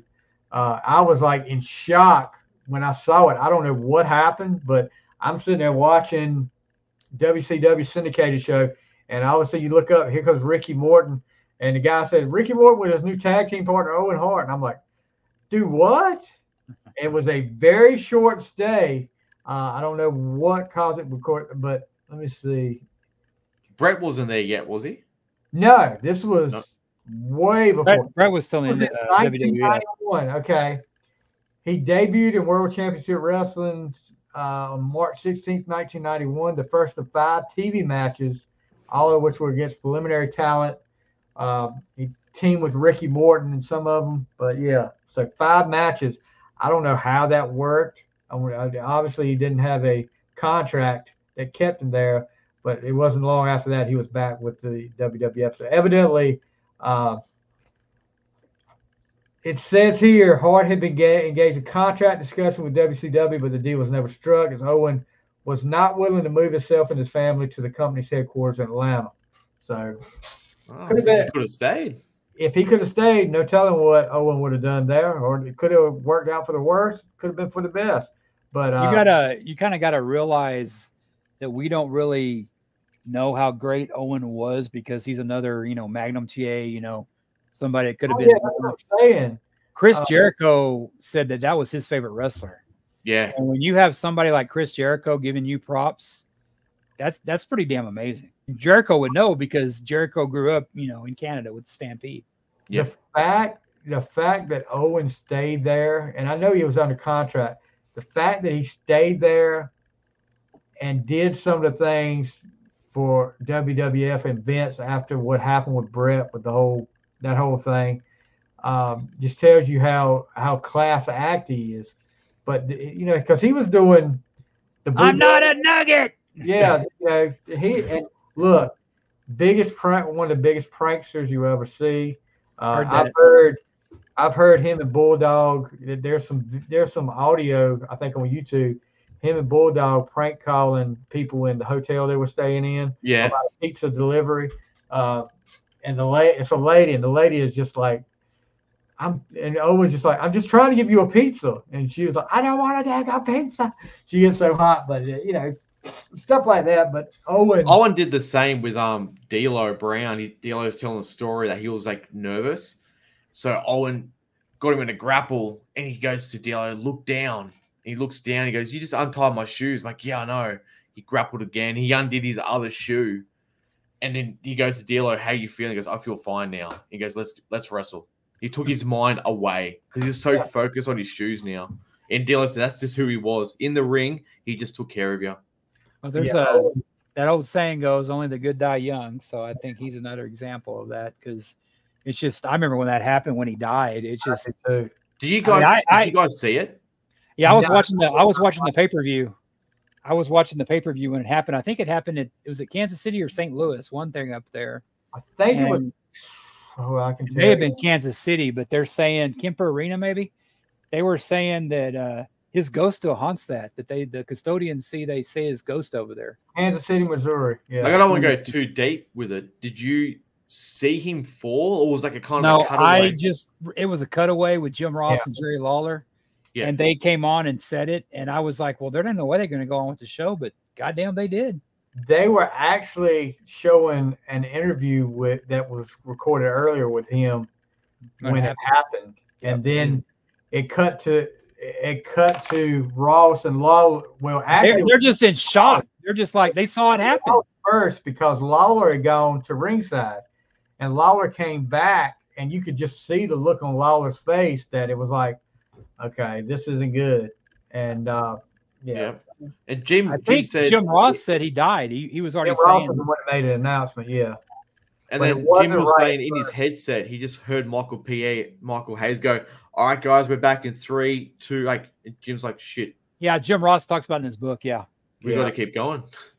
Like, what do you man, that's what do you got? How do you guys feel about that? I mean, I don't think today you couldn't. Oh yeah, you see the football stuff happen. I don't think they should have out there. I think it was an insult to Owen and his family. And I can see why the widow is so pissed off. I have to agree with you. You look at the main event that night, The Undertaker and Stone Cold were there, and you look, and Shane McMahon was about it. You watch them come to the ring, and they are like totally out of it. I mean, how could you not be when one of your guys you're with all the time just fell to his death a few minutes earlier? You kind of got to think about Austin too, because Austin never really forgave him for hurting him like that. That's been the rumor, and he never made peace with that. I think that was blown out of proportion there. Well, yeah, you're probably right because Brett he's really high on Austin. Yeah, I think that was blown out of proportion because Austin. I've never really heard Austin. Me either. And criticize him about it.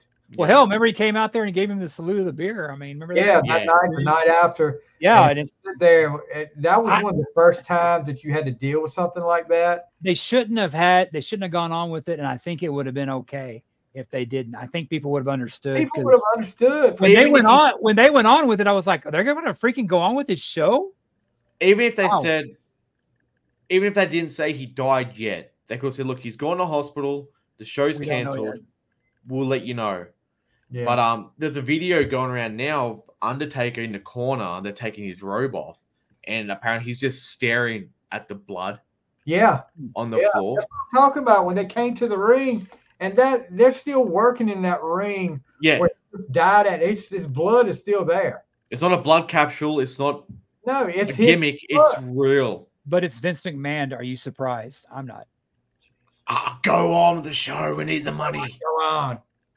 Well, I can, it's like, we give a lot of these athletes a bunch of shit for getting the money.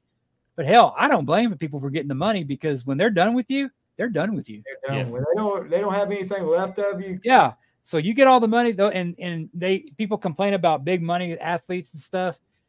Those companies or those teams would not give that athlete that money if they weren't making more than that to pay them. Oh yeah. So I don't feel bad for we as fans get stuck with the $16 beer, especially in my case, an underperforming football team. But I mean, hey, when you get the money, take it. Because, you get a little injury. Hey. Especially with wrestling, they can go, sorry, pal, we got nothing for you. Look what they did to China. Look what they did to China. My God, she was still champion when they got rid of her. Yeah. Because of Triple H. And they use anything as an excuse. Oh, she makes dirty movies. Yeah. No, can't have that. Yeah. Well, hell, give her a raise. I would. All right, Stevie. Oh my gosh, I just did my number 3. Oh yeah, yours, Jason.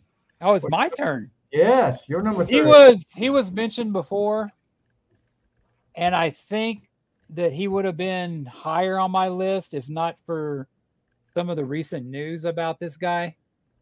He's kind of pulling a Brett Favre, and kind of like, little fraud is involved, allegedly. I don't want to get sued like who does that guy that Brett Favre sued? He was Shannon Sharp and the other guy for talking about that. No. Pat McAfee. But yeah, McAfee. But there's a article going on that he was one of my favorites, and Stevie had mentioned him before, but Ted DiBiase. Yeah. He's involved in some kind of suit. Like I think one of his that's his son. No, he's son. One of it, yeah, no, he's involved with it too. He's been accused of it too. So, but one of his sons is in jail. But he's been ordered to pay so much back too. So it's kind of like the whole thing with, I don't think Flair did as bad, but they don't rank as high on my list because of the stuff they did outside the ring. And it shouldn't matter, but it does to me for some reason. But Ted DiBiase was like, I loved him in WC. I loved him in Mid-South Universal before he became the $1 Million Man. I thought the $1 Million Man gimmick was great. I read his book. His book was awesome, talking about how when his stepdad died in the ring, how Terry Funk and all the wrestlers, helped out his mom and family. I thought that was really cool. But Ted DiBiase, I one of my favorites growing up. He it was weird. We had a wrestling organization here in San Antonio by Tully Blanchard's dad, Joe Blanchard. It was called Southwest Championship Wrestling. A lot of the Tully Blanchard came from here. The Sheepherders were here. I think they're more from New Zealand, not so much from Australia. Yeah. They had a lot of wrestlers come down here, and I would always watch that. And they made up a title one time, I remember. And they say, well, current, and it was like, I think it was a North American champion. They pretty much invented the title and put it on Ted DiBiase because he was going to fight one of the guys here. I'm like, there's no title like that. Ted DiBiase's he's in Mid-South, and I knew enough to know, not have YouTube or Google at the time to know this, but they would like put a title. Oh, he's a champion. Well, how did he get that belt? They just created it, put him on it. But I remember that too. And that's right before he went to WWF, but he turned it up. But, Ric Flair will say that, that's Ric Flair's gimmick about the money and stuff. Like you could have just, but when you hear Ted DiBiase talk about that, what a gig. McMahon would let him fly first class, buy all this stuff. I mean, he gave him like this extra money. He didn't have to spend his paycheck on crap. But he talks about it too, how, he started believing his own hype and stuff. But if you like biographies about wrestlers and stuff, his is one of the best ones. Do you think Ted was the right guy, just the wrong time? For that? Like roughly around the same time when he could have been champ, was just not yet, pal. I'll tell you this: back in those days, Vince wasn't going to have a heel champion. No.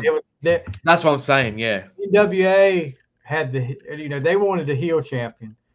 WWF wanted the babyface. Because Big boy babyface. Yeah. Yeah, the big boy babyface. But if you ever notice, it's just like we were talking about earlier. Dusty never kept the title because Dusty will tell you, he made more money. More people would come out to see him chasing Flair than to see him defending against Flair. Because they were like, what they always do too is they'd always take it off Flair. They put on Ronnie Garvin. It was like a transitional. Harry Von Erich. WWF never had that. They weren't going to lose their cash cow with Hulk Hogan. He was too big. Oh, we can't have Hulk Hogan lose. That's why buying the title was such a great storyline. Yeah. With the Hebner brothers, whatever they're called. Yeah. That was great. It's like, how much did you pay for the plastic surgery? Yeah. But yeah, Hogan's first reign was like 4 years. I mean, and now how long has Reigns had it now? 1,000+ days now. So, but still doesn't beat Bruno. Bruno had like 7 years? Bruno had like 7 or 8, yeah, at least. Yeah. But yeah, so DiBiase, so we got a repeat. First repeat. Ted would have been on my list. I was just so close with that one, but yeah, Ted, that's why being a heel in WWE and not a big guy, he wasn't going to win. Ted DiBiase, if he would have stayed in UWF, he would have been eventually a champion. He would be. Oh yeah, he would have been a world champion in UWF. I do like the $1 million belt though. Such a great design. Yeah, I like it. I like the thing with the kid bouncing the basketball and all that stuff. And he kicks it. Wasn't that one of the Usos? No, I don't think it was. I don't know. It could have been. I mean, they used those kids back then for all that stuff, but that was great. You cannot do that today. You can't. Oh no, there's a lot of stuff that you could. Remember the one? He's at the pool, and then all the kids are there. He like kicks them all out of there. Yeah, and he pays him to get out of the pool now. The money he threw from the ceiling. What was it? Real, like dollar bills? No, I don't know. They probably like AC/DC when they did the Money Talks video. They had all the Angus on the I guess because Alice Cooper did that too once. Yeah, but when he used to spend the money, he lived like he talks about in his book. He lived that lifestyle. It was a great lifestyle. Yeah. I want to say, gosh, I'm gonna have to find it one time. If I find it, I'll put it up there. But he did something with one of the Usos. He did one of those. I don't know if it was a basketball, but it was one of them he did with one of the Usos. I swear. Probably. I'm just trying to think if it had to be early 90s because I think I'm older than the Usos. I think. And I don't know if Fatu, Rikishi was. Yeah, he was there because he was there. Hey, he could have been. That could be. I always thought Rikishi was the Tonga kid, but they're two different guys. Like, oh no, they're different guys. Yeah. But yeah, Jim Britt, he talked about porn earlier. Now he's saying he loves dirty movies. So go ahead, Jim. Go ahead, Jim. Aren't they the same thing? Yeah. I'm looking on YouTube, and I'm gonna see if Ted DiBiase. So, Pennachio, who is your number 3? Number 3. So I think it also goes along the same line as Ted being a heel.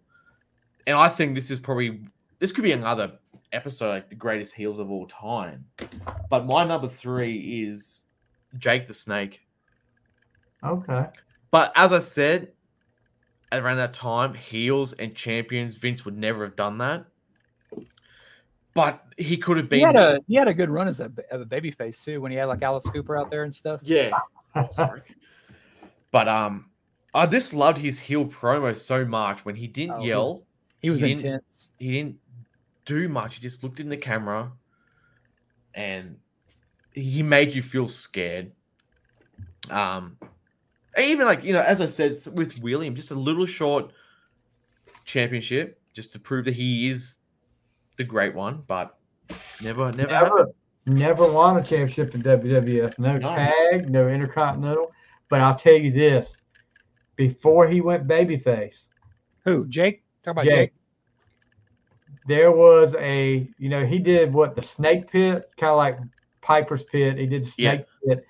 And there was one they filmed where Hogan came out there, and him and Jake went back and forth. Jake DDT'd Hogan, and the crowd went nuts. They cheered more for it. So guess what McMahon did? Said, you got the worst fucking that will never make there. And the whole feud with Jake was shelved.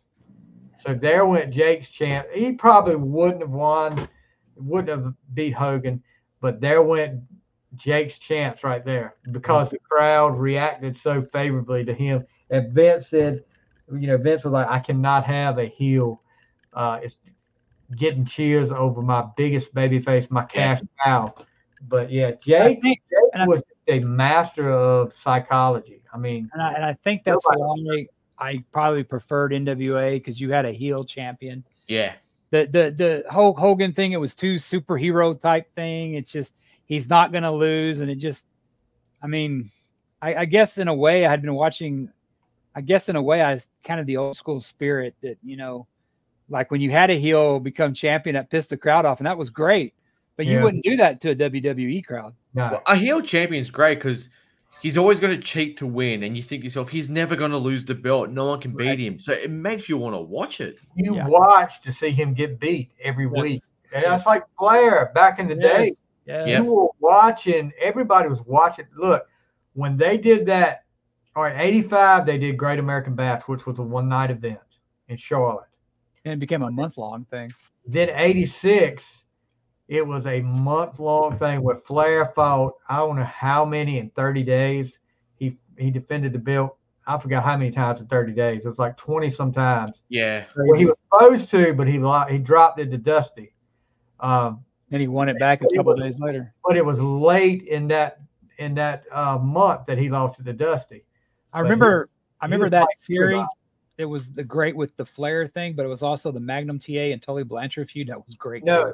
well, the Bash that year in 86 was Magnum and Nikita best of 7 for the U.S. title. Well, no, there was one. Maybe it was before, but it was a series. Starcade, maybe. I don't know. 85. That was the I Quit match. Oh, that's right. That's right. Yeah. But yeah, now look, you want to talk about the best time for NWA for Crockett.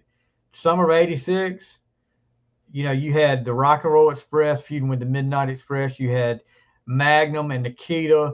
You had the Horsemen and Dusty. The Warriors against the Russians. Yeah. The Road Warriors against the Midnight Express. Baby Doll against Jim Cornette. Did you ever see that whole angle there, Jack? No. Oh. I do know it because I think Jim's spoken about it. You talk about something you could not do today. Cornette, the funniest thing was after he did it, because he dropped her, or he hit her in her female parts, and they were talking about, the whole thing was she's really hurt. She may not ever be able to have kids and all this stuff.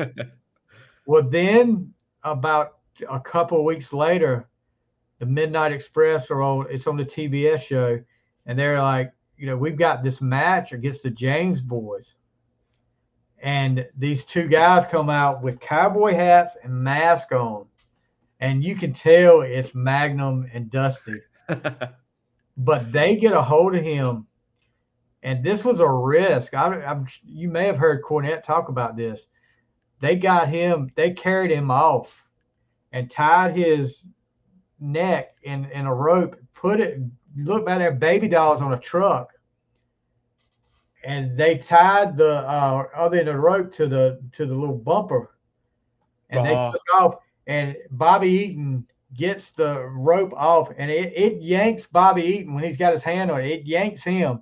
So Jim Cornette's like, I've heard him talk about it. He said, if Bobby Eaton hadn't got that thing off in time, I'd be dead, because they were going.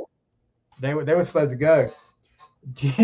Jim Britt's Rock and Roll Express and Stomper trucks. Damn, I miss those days. Yeah, those were the things back in the day, the little Stomper trucks. But yeah. What's a Stomper truck? You don't remember them? The little battery operated trucks that had like the little foam wheels. Maybe it was a East Coast thing. I don't know, but Oh gosh, now I'm gonna have to find the freaking Stomper trucks to show you. After I did my Johnny Ace picture a while ago. But they were battery. I'm still recovering from that picture, Stevie. Yeah, I'm not going to. I had those when they used to wear those like kind of those Bermuda shorts like Anthrax did. Remember those? Oh gosh, yeah. Where were I love those Bermuda shorts or whatever they were called. Were they jams?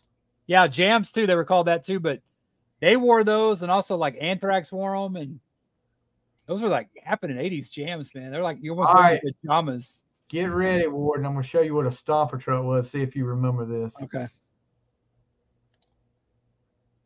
Let's see. That's a Stomper truck. It takes one AA battery, had working headlights, but I mean the tires are like some kind of rubbery thing. How do you control it? Like a remote control? No, you just turn it on and you let it go. I don't remember those. It wasn't remote control. They were small. They weren't big like remote control cars. Well, we had like those Dukes of Hazzard where you'd wind them up and let them run. That's what I remember. Oh yeah, we had those too. But the Stompers were big for like 1 year because I remember I got them for a bunch of them for Christmas 1 year. But I guess they didn't make it down here to Texas. I guess evidently it was an East Coast thing. East Coast, West Coast feud. Didn't make it to Australia.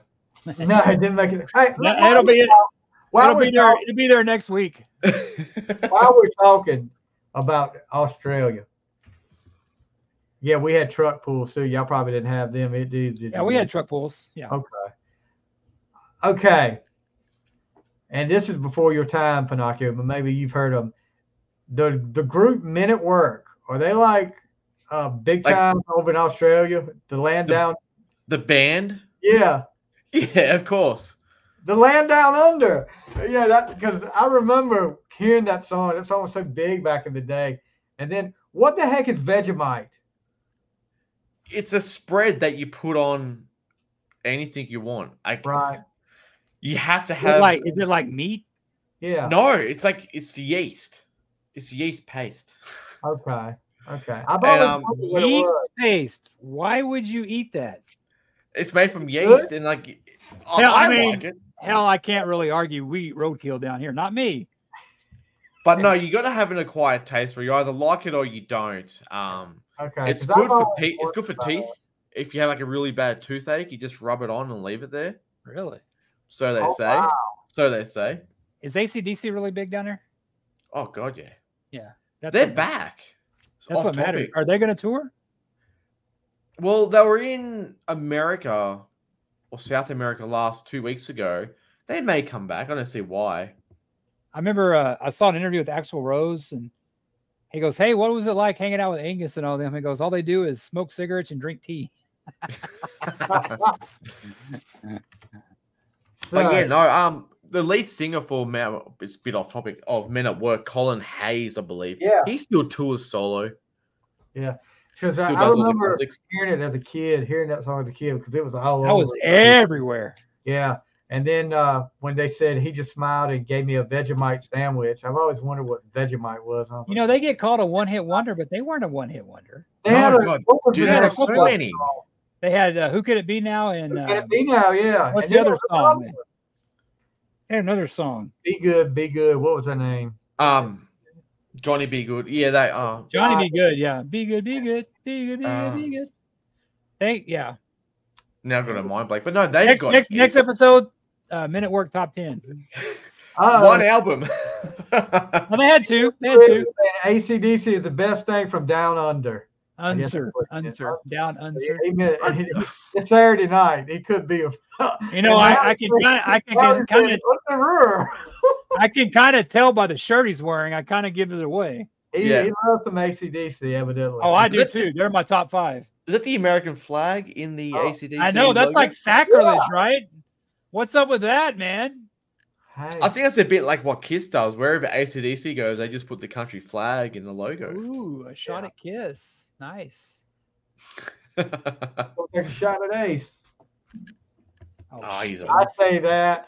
Anyway. My album's going to be better than yours. What, the non-existent Kiss album that's coming out? he's going to make an imbecile out of Paul Stanley. Hey, So man, Tom just needs to lock that shed up and leave him in there, man. I'm guessing after that quote that he won't be there December 2nd. Oh, I could have told you that before. It's He'll be there. Ace is like the kind of the thing that he's that ex like girlfriend or coworker that you try to be nice to, but you really don't want to. So I think both of them are just like, we did our farewell tour 20 years ago. Just, move on. Actually, Steve Wright from the Potter and Hillcop podcast is seeing Ace tonight. So that should be. He sounded pretty good at Kiss Against Goodbye compared to other videos. Wasn't Joe Decker seeing him and he had like those extra tickets over in like New York or whatever? I think he gave them away. Did you see that, man? They're playing Kiss playing Austin tomorrow night, and I just wrestled with the longest time to do it, but it was like, you know what? I mean, I don't really mind the ticket prices so much, but the fees they have, I saw them 3 times, like $40 in fees. I saw them fees, yeah. I saw them 3 times on this tour, like when it started, and and it's like I was gonna do it, but God, it's like it's just not. Then the set list doesn't change, and it's like, and it's so funny. And I just told myself, Jay, you're done. Yeah. Because we got Iron Maiden's tour next year, so I'm all happy. And then Metallica, that's probably it for me. Maiden's coming back to Australia too on this tour. Maiden, I can't wait. But the tickets go on sale like next week they're not going to be here till 2024 in November. Yep. Yeah. I love Maiden. Wow. I love Maiden. They're a great show. I was happy to see them. I think it's a farewell tour for them too, but they actually changed the set list. Yes. Yeah. They changed it to depending where they are in the world. Yeah. I'm just glad they skipped San Antonio. They didn't come here with that when they were playing that whole last album, because I didn't dig that last album too much. Is that the Final Frontier? No, they did that last album. No, the final. You talking about the Japanese album? Yeah, I didn't like that. Oh, yeah. But they were playing that in entirety. But I saw them the last 2 times they played, and I'm going to go see this one. But it's like, I'm probably gonna it'll be by the big shows. Like I'm hoping Metallica comes, but it's like, yeah, I think I'm done with Kiss. I think I pulled a Stevie. It's like, yeah, I'm just gonna mail it in. Yeah, pretty much. Yeah.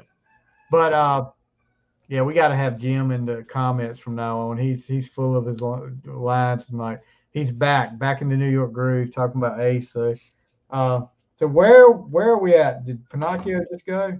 Yeah, I think it's your turn. Number 2. Yeah, so number 2. Number 2. And we talked about, actually, this is going to be another repeat.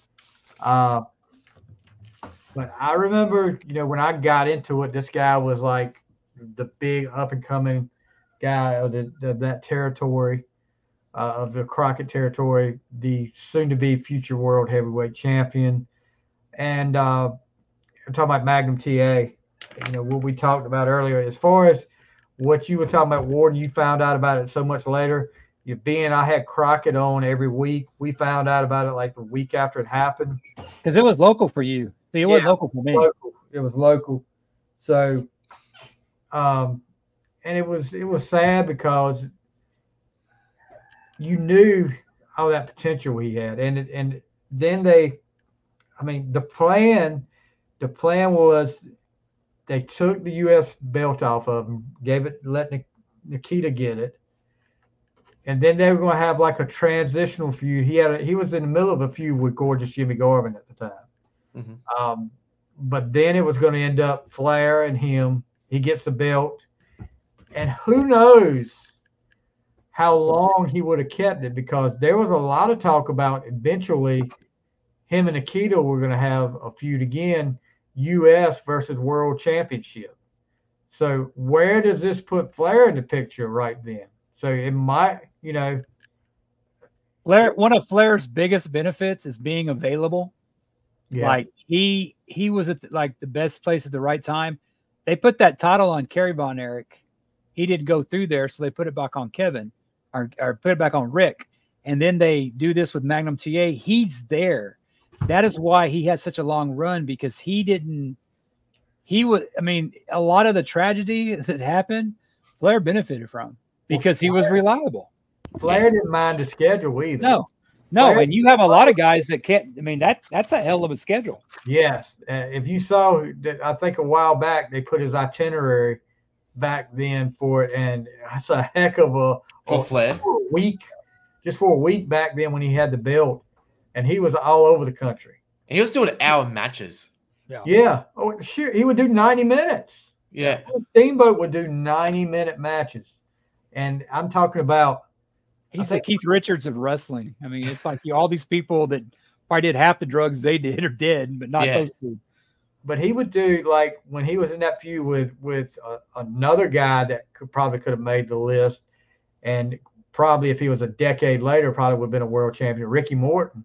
They would do 60-minute matches every night, and it wouldn't phase Flair. I do remember Morton telling a story about Flair, and why are we talking about Flair when I'm talking about Magnum, but about Flair on his boat, and Flair fell off his boat.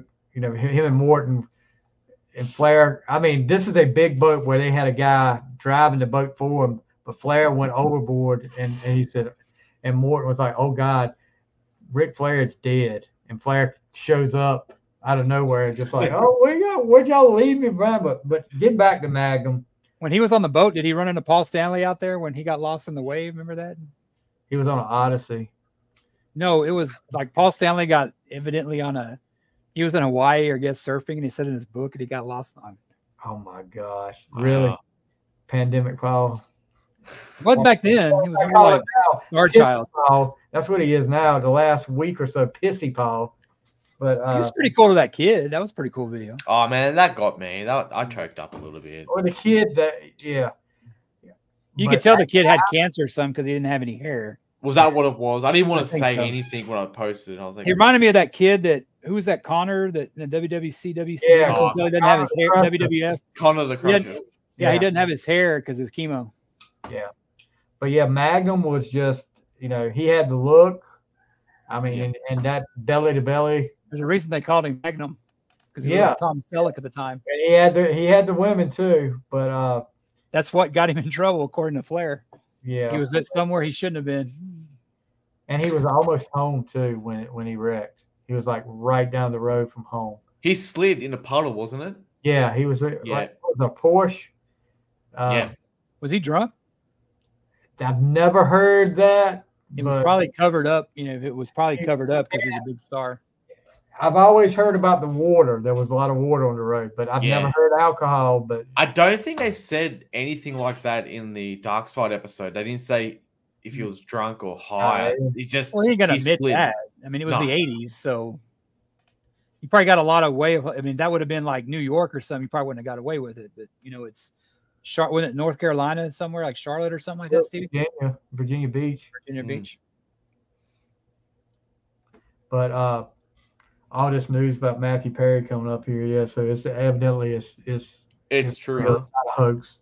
Oh yeah, I'm getting a bunch of texts from him too. All right. So number 2 for you, Worden. My number 2 has been mentioned before. It's what I'm calling myself today. The bad guy. Ooh. Razor Ramon. I remember with him teaming with Kurt Hennig, and I remember when I found out that the Razor Ramon, because it didn't seem like he was as big as Razor Ramon. When he was Scott Hall, he just seemed bigger. Maybe, I don't know. Yeah, he seemed like he slimmed down. He wasn't as muscle bound. He was more sleeker as Scott Hall. And I got a cousin, my grandmother's maiden name's Hall. So I got a cousin named Scott Hall. So when I'll be watching it and stuff, and I remember I put something on Facebook, hey, because he's an Aggie and I'm of course a Longhorn, and I put something about Scott Hall. Of course, all my buddies are putting hey yo, and they're putting all this, and he has no idea because he was never into wrestling. But Scott Hall, big Scott Hall, diamond stud. Mm-hmm. I remember him showing up in WCW after they left. That was the linchpin to me. I don't think Kevin Nash could have done it. I don't think, No, not by himself. No, but I mean, I think Scott Hall, you know who I am. Yeah. You know where I'm from. They got sued, but Scott Hall, not a world champion, but one of the greatest talkers. Oh gosh. One of just I remember he had that ladder match with Shawn Mm. And I remember that was great. I mean, that was one of the best matches. I mean, just somebody that probably should have had a run as a champion. Yeah. But and I think that maybe they may have put that on him instead of Diesel. I think it may have been a better run than, and I love Kevin Nash, one of my favorites. But I maybe think Scott Hall was more established. He's much better wrestler. And it's just, and I listen to Kevin Nash's podcast. I hear him talk about Scott Hall, hear him talk about his son. Yeah. And it's like, God, what a hell of a couple years him to have. But yeah, Scott Hall should have been a champion. I mean, I think if he would have stayed in WCW, would he have been as big, or WWF would he have been as big? WCW, you kind of got carte blanche about everything. And, he seemed more in control. He didn't really have these problems in WWF.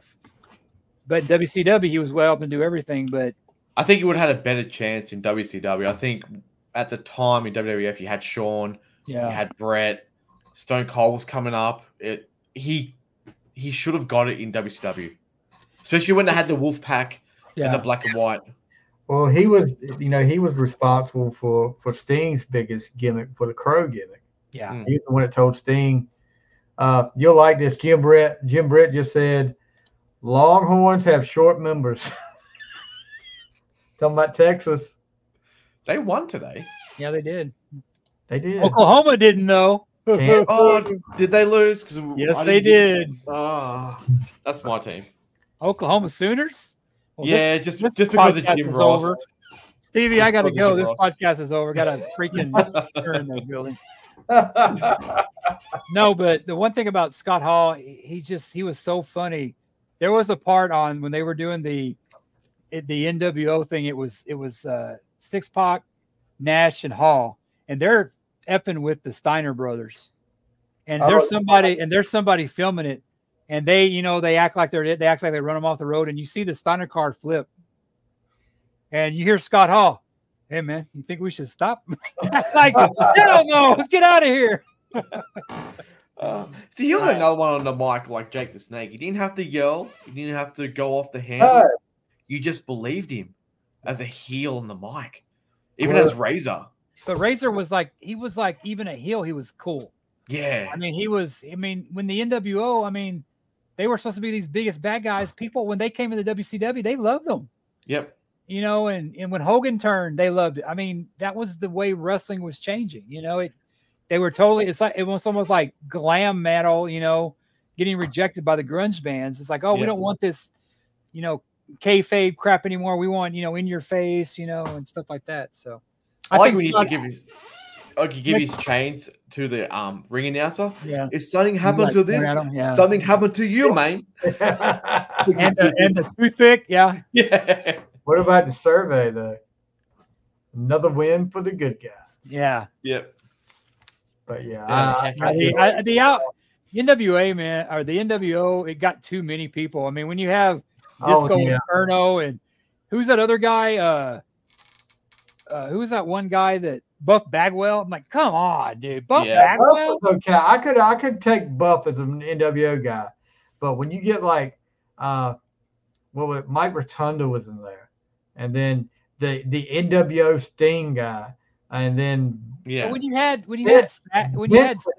had Dusty Rhodes and Savage, I mean, oh yeah, no. They overdid it. They overdid it. The Big Show was a pretty cool. The Giant was a pretty cool get.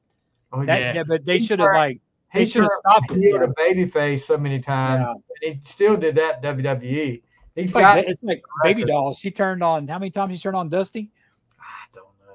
I know at least one. When the NWO came back to WWE, Big Show joined him again. Yeah, again. Yeah, so he was in there like 3 or 4 times. I went to a WCW crowd. It was when Hogan was doing the Tonight Show thing, I guess, when they did the Jay Leno thing. Yeah. That was one of the best. I mean, it put WWF to shame. I mean, not, later within the Attitude Era, but I mean, it was, I had the NWO shirt. I was so into the NWO. I mean, that was one of my favorite gimmicks. All right.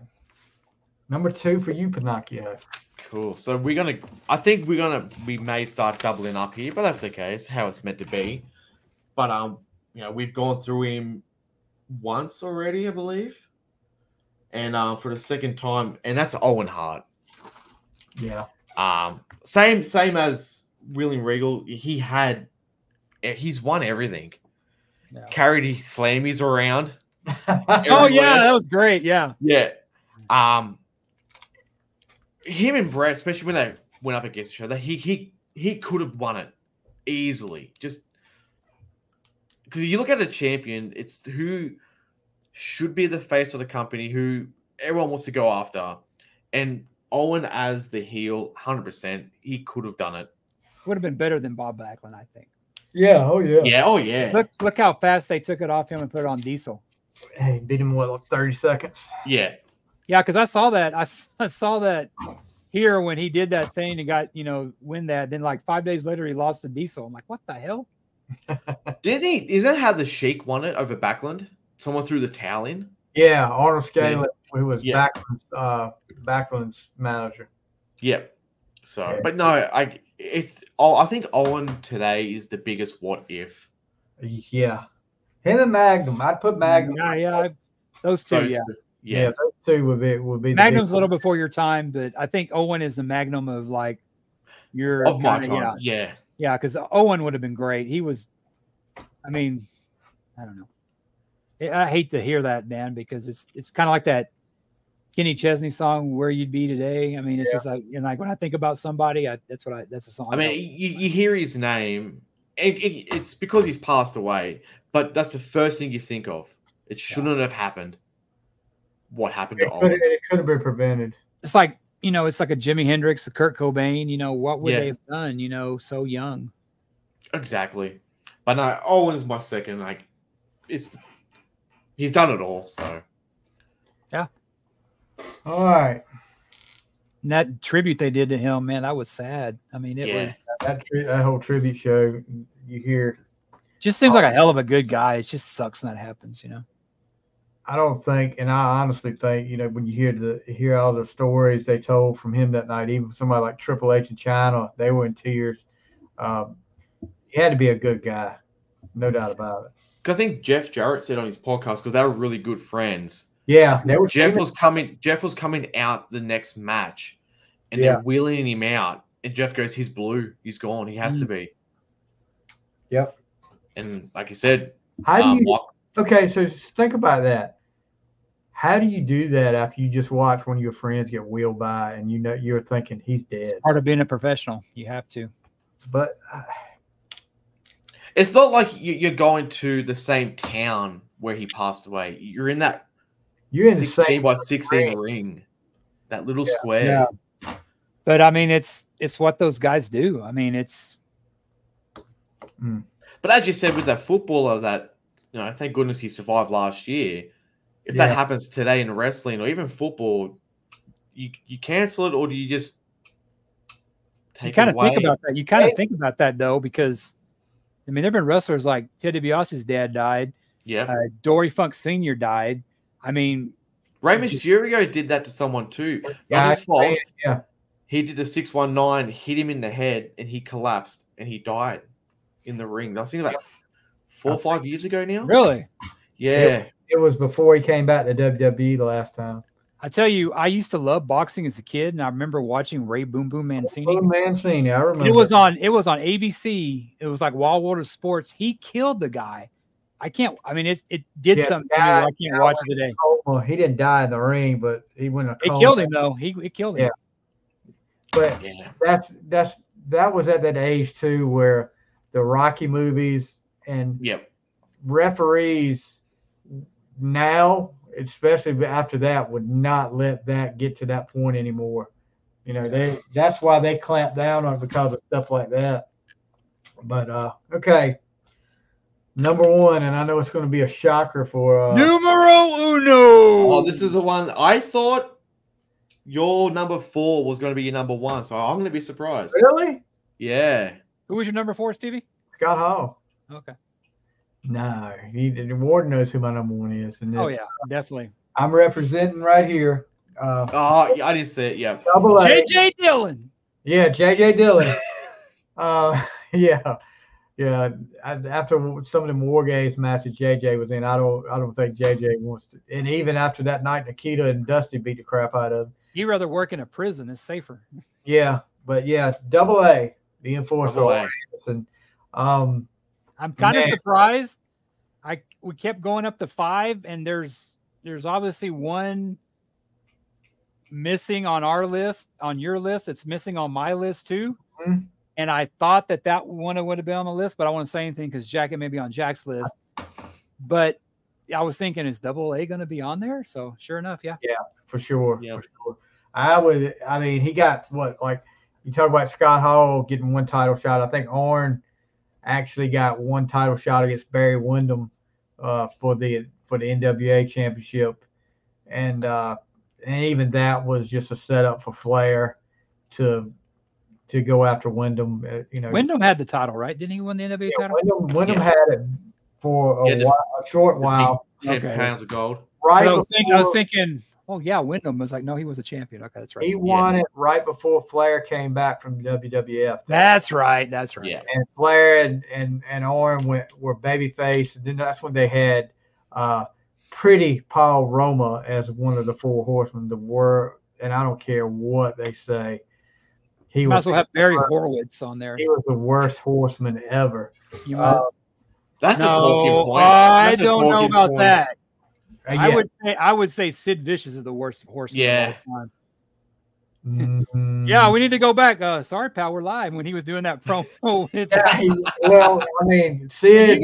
You got to hate Sid Vicious because he stabbed your boy Arn. Sid's got half the brain that you do. Like he said that night. Oh, I've got half the brain you do when he was talking to Hall and Nash that night in that promo. But Sid was he should have been just talk. He should have been all muscle and no talk. He should have been like Lesnar.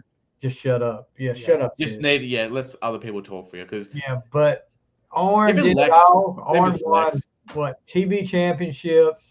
Probably, if not the best, one of the best tag team wrestlers of all time. He was American champion. Because Ole held like the national and he held the American title. I remember that. No, it's a TV title. Was the TV title? Yeah, it was TV title. Yeah. Okay. Yeah, that's right. The best spine buster in the game too. My God. And do you guys ever listen to this podcast? No, not his. He talks about when him and Tully went to WWF, and Tony Schiavone had gone to WWF at the time too. He didn't stay there long, but Tony Schiavone knew from the days when he was in the NWA that was called the Spine Buster. And for some reason, in WWF, they wouldn't call it. They would never say Spine Buster. They said that Anderson kind of move. That Anderson move. That signature Anderson move, and it ticks Arn Anderson off. He's like, he knows exactly what you call that move. But yeah, the Spine Buster, he had the Gourd Buster, but man, the guy could flat out wrestle. And I remember with him too I remember when he first started out and how young and green he was. He eventually became the best wrestler, probably next to Tully in the 4 Horsemen. I mean, Flair did the same moves all the time, but Arn Anderson was definitely the muscle for that. And he was the one that came up with the term the 4 Horsemen. Yeah. I mean, he said in an interview that day, the 4 Horsemen of the Apocalypse, and Tony Schiavone said, yes, you got something there. And right now he holds a trademark. He's got the trademark for the 4 Horsemen. So, but yeah, I'm sure Lars will be sending him an email. Yeah. Arn was just, it still is and it can cut such a great promo. One of my favorites is, I'm not one to toot my own horn, but toot. It was just so funny. I think out of the Horsemen, I liked him and Flair the most. I never really liked Tully. I always thought Tully was an ass. Look, Flair and Arn were probably my 2 favorite. I sent, and I'm pretty sure it was Tully's official Facebook at the time.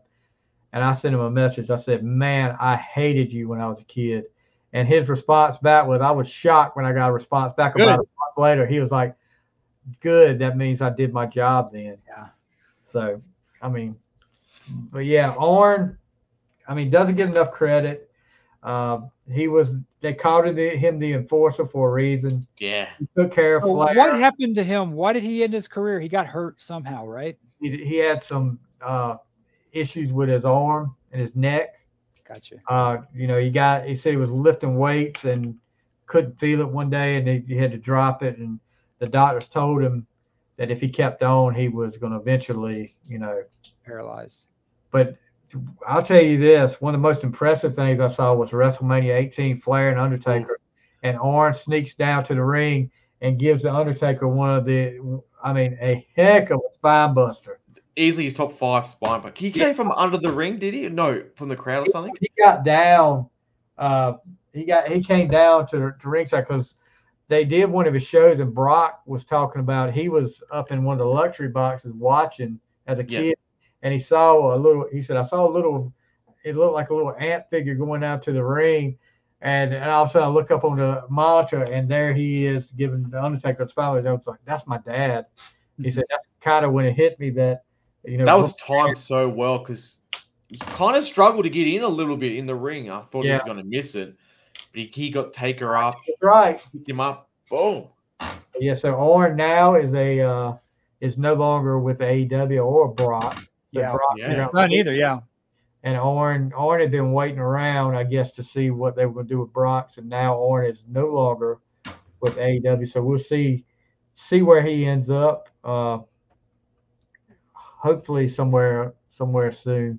If he comes to WWE, he's going to have to change his name. It's not going to be WWE. You don't think so? Maybe TNA. I think the bridges have been burned so much with WWE and Arn. I think it's going to have to be in TNA or something like that. Yeah, because he got let go. He was with WWF for a while. Do what? He was with WWF as an agent for a while. Yeah, and the way he got let go was not good. It was not Arn's fault, and plus you don't have the old man running the show anymore. Triple H is there, so you never know. Yeah. Well, Triple H is not. I mean, he's a fan of Arn, so he wanted Edge to stay, evidently, but Edge just said he wanted to do that with AEW. Yeah. Because they finally took McMahon out of creative. They endowed God, whoever does. So thank God. All right, so Worden, your number one. My number one, and I have this, and I'm kind of surprised. There's one missing on here that not on Stevie's list or my list. Mine's a repeat. It's how was my? Oh yeah, duh. It's like we already talked about him, Jake the Snake Roberts. Yep. I was a fan of his when he was in World Class down here with the Von Erichs. Mm-hmm. He was in Mid-South, and he was in a tag team with a guy named Lord Humongous, which I think was Sid Vicious or somebody. He wore a Jason hockey mask. He was called Lord Humongous. I think there were a couple instances. I think Sid Vicious was one of them, and then some other guy was, but they were like the tag team champions. Big. Huh? The other guy, I can't remember his name, but he never really made it big. Yeah, but he was big with Jake. They were like a great tag team. And I just remember Jake he was actually a good guy down here. And he had a good run as a good guy up there, but it was never the same. When he did that thing against Rick Rude, I guess, with his wife or whatever. Oh, yeah. And you talk about the Wrestler movie. I mean, that's Jake Snake's life right there. A lot of that was based. Do you think it's based on him? I see it.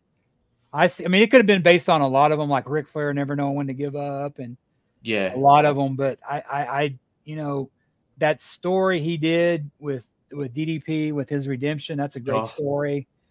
But I liked him when he was in AEW. That was pretty cool. But that kind of fell away. But he could still cut a promo though. But Jake was my favorite. Some guy that should have won the title. I think he could have won it when he was a good guy. I mean, hell, he had Alice Cooper come in the ring with him.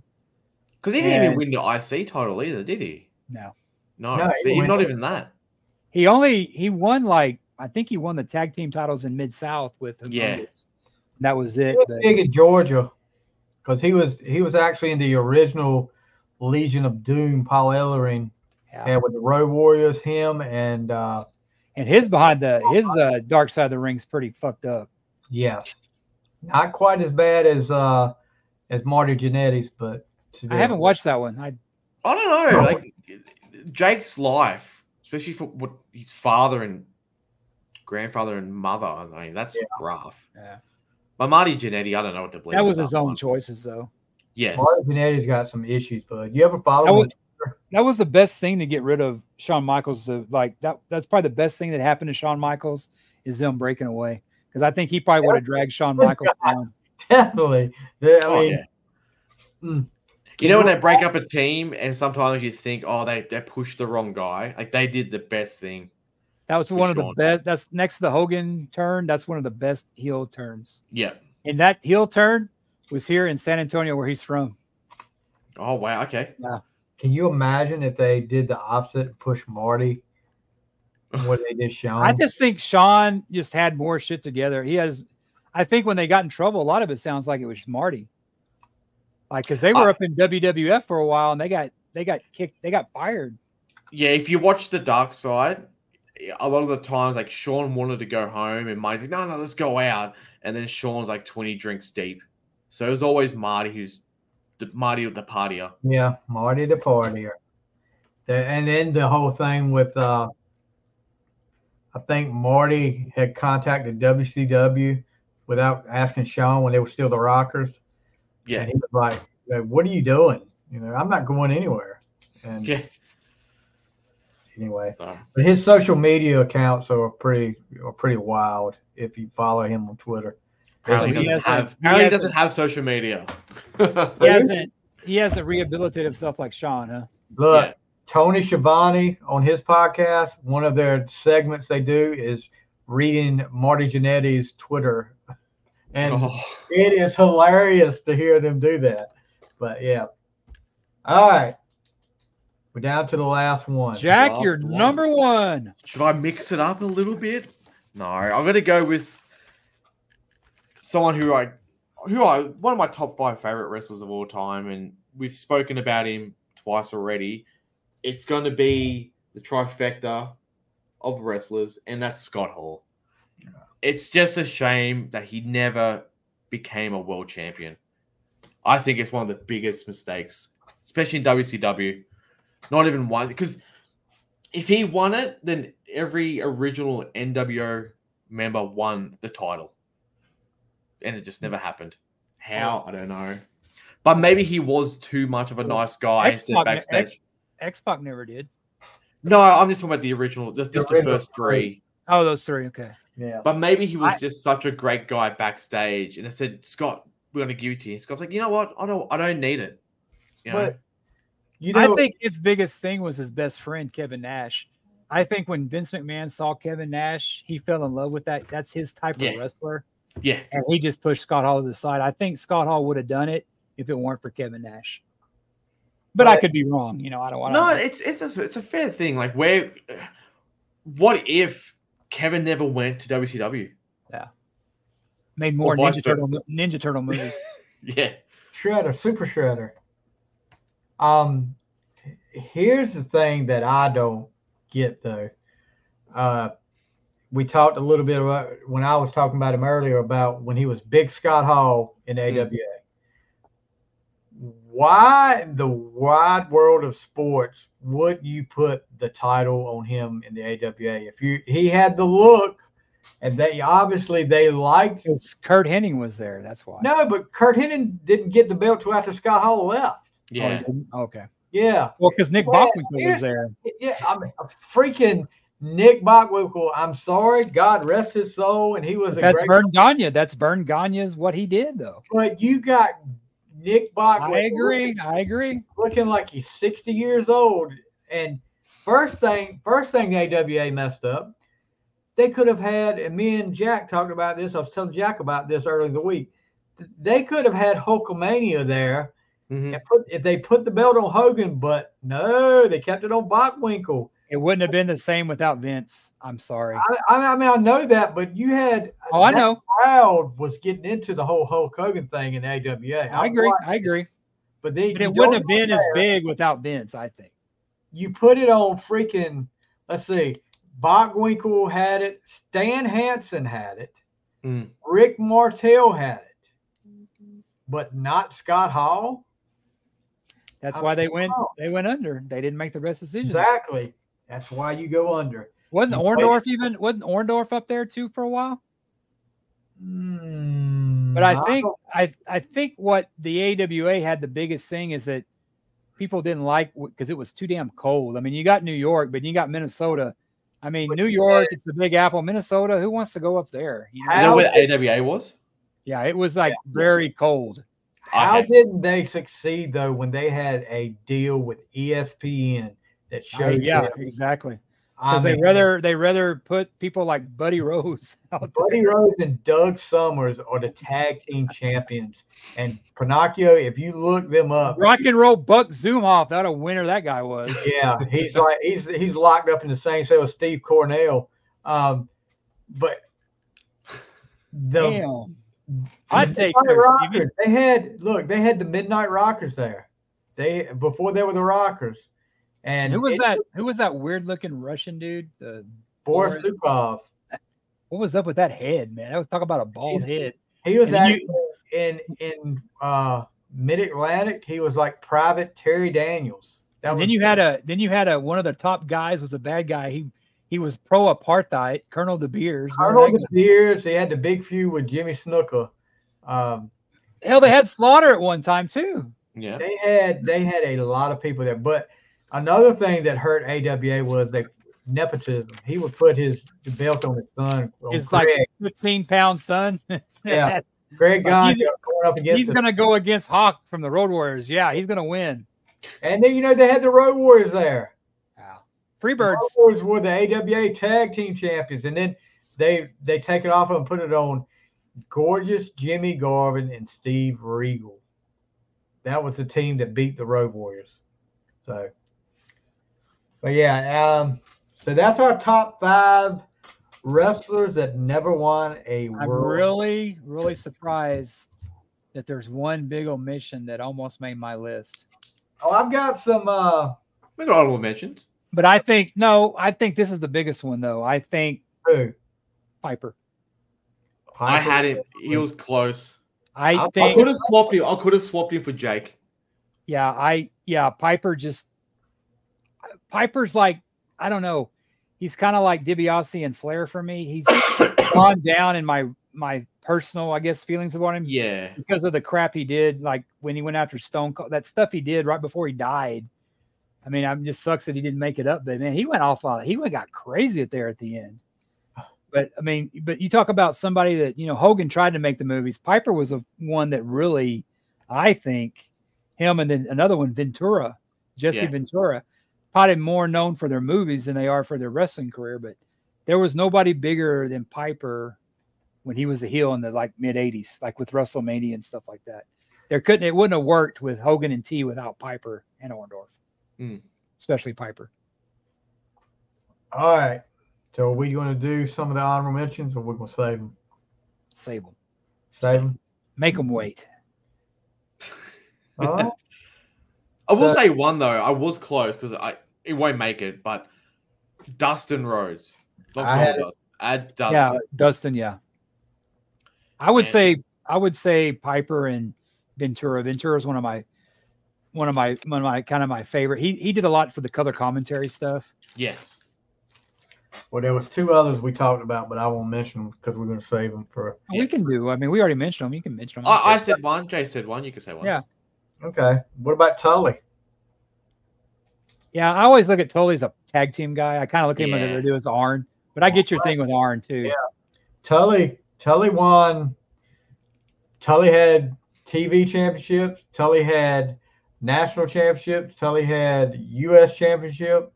World tag team. The only thing he didn't win was that world belt, a little bit better than Arn as far as what belts he won. But he was down here.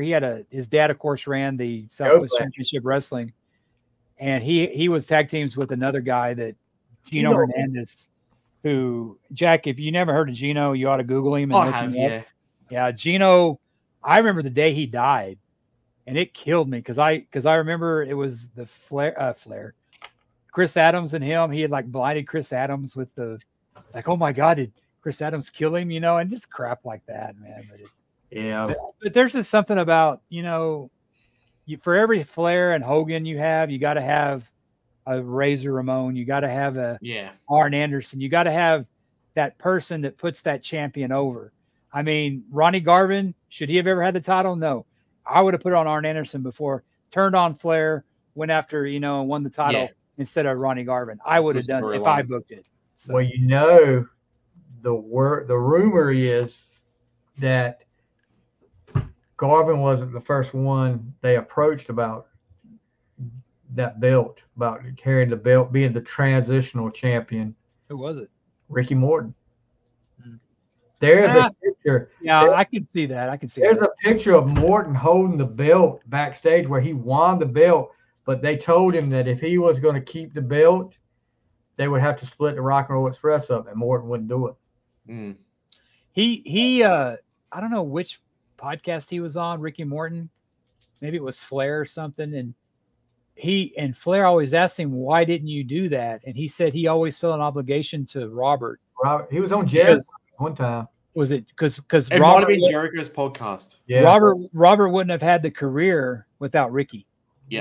Robert was one that didn't have the mic skills for sure. I mean, if it was downright uncomfortable to watch Robert try to talk on the microphone. And Clash of Champions 2, you want to see a funny moment?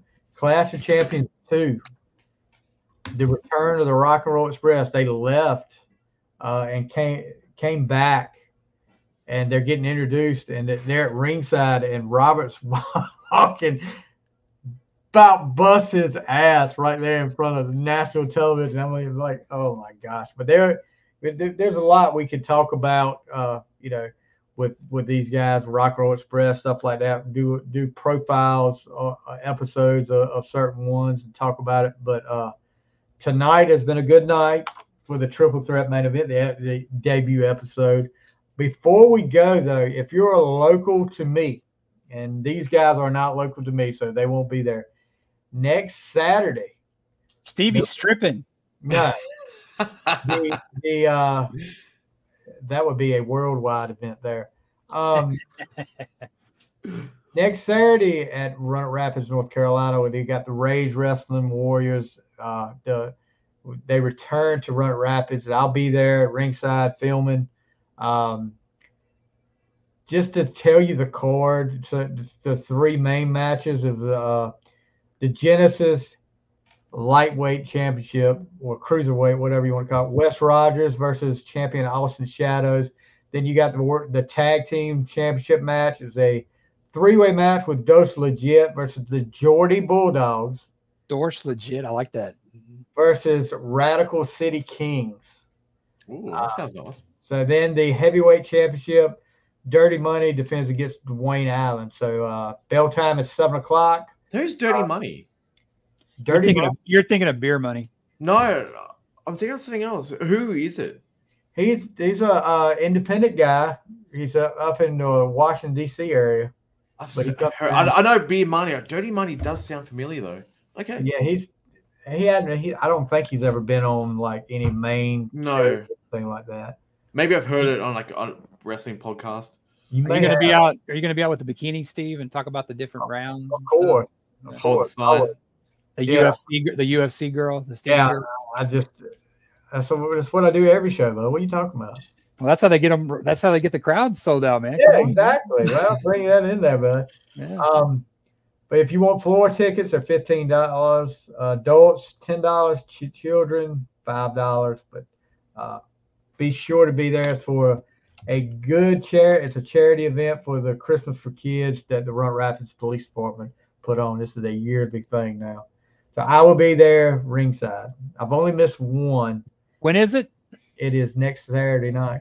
Saturday night. If you're going to fly down, I'll be waiting for you in the ring, brother. Yeah, Ray usually puts on a really good show. What? No, Captain Insano, dude? What the hell? Captain Insano. He came back. He did come back. Yeah. Tony Khan paid all that money for him to be out there on a float in the water. Yeah. Speaking of wrestling, you guys been watching Wrestlers on Netflix? Yes. I have not good. What's that? It's based on OVW. Ohio Okay. Valley Wrestling. Al It's Snow good. is part owner. Really of it. good. I check that out. That's Yeah, why I he think was on. He was on a podcast. I think Chris Jericho's right, Al Snow. Yeah, he was. Yep. He was. He's been on Jericho's. He was on Busted Open too. Okay. And guys, there's another show we need to get behind a little bit. Hopefully, it will get picked up.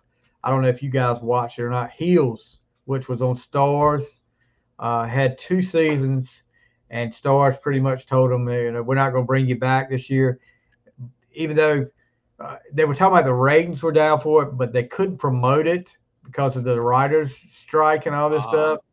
So, but if you have not watched Heels, give it a chance. It's a wrestling family, independent scene, but it's not real life. I mean, it's not like a reality show. It's I guess like a Friday Night Lights. Compare that to football, Okay. but it ended the season finale it left a lot hanging, and I hate to see something like that.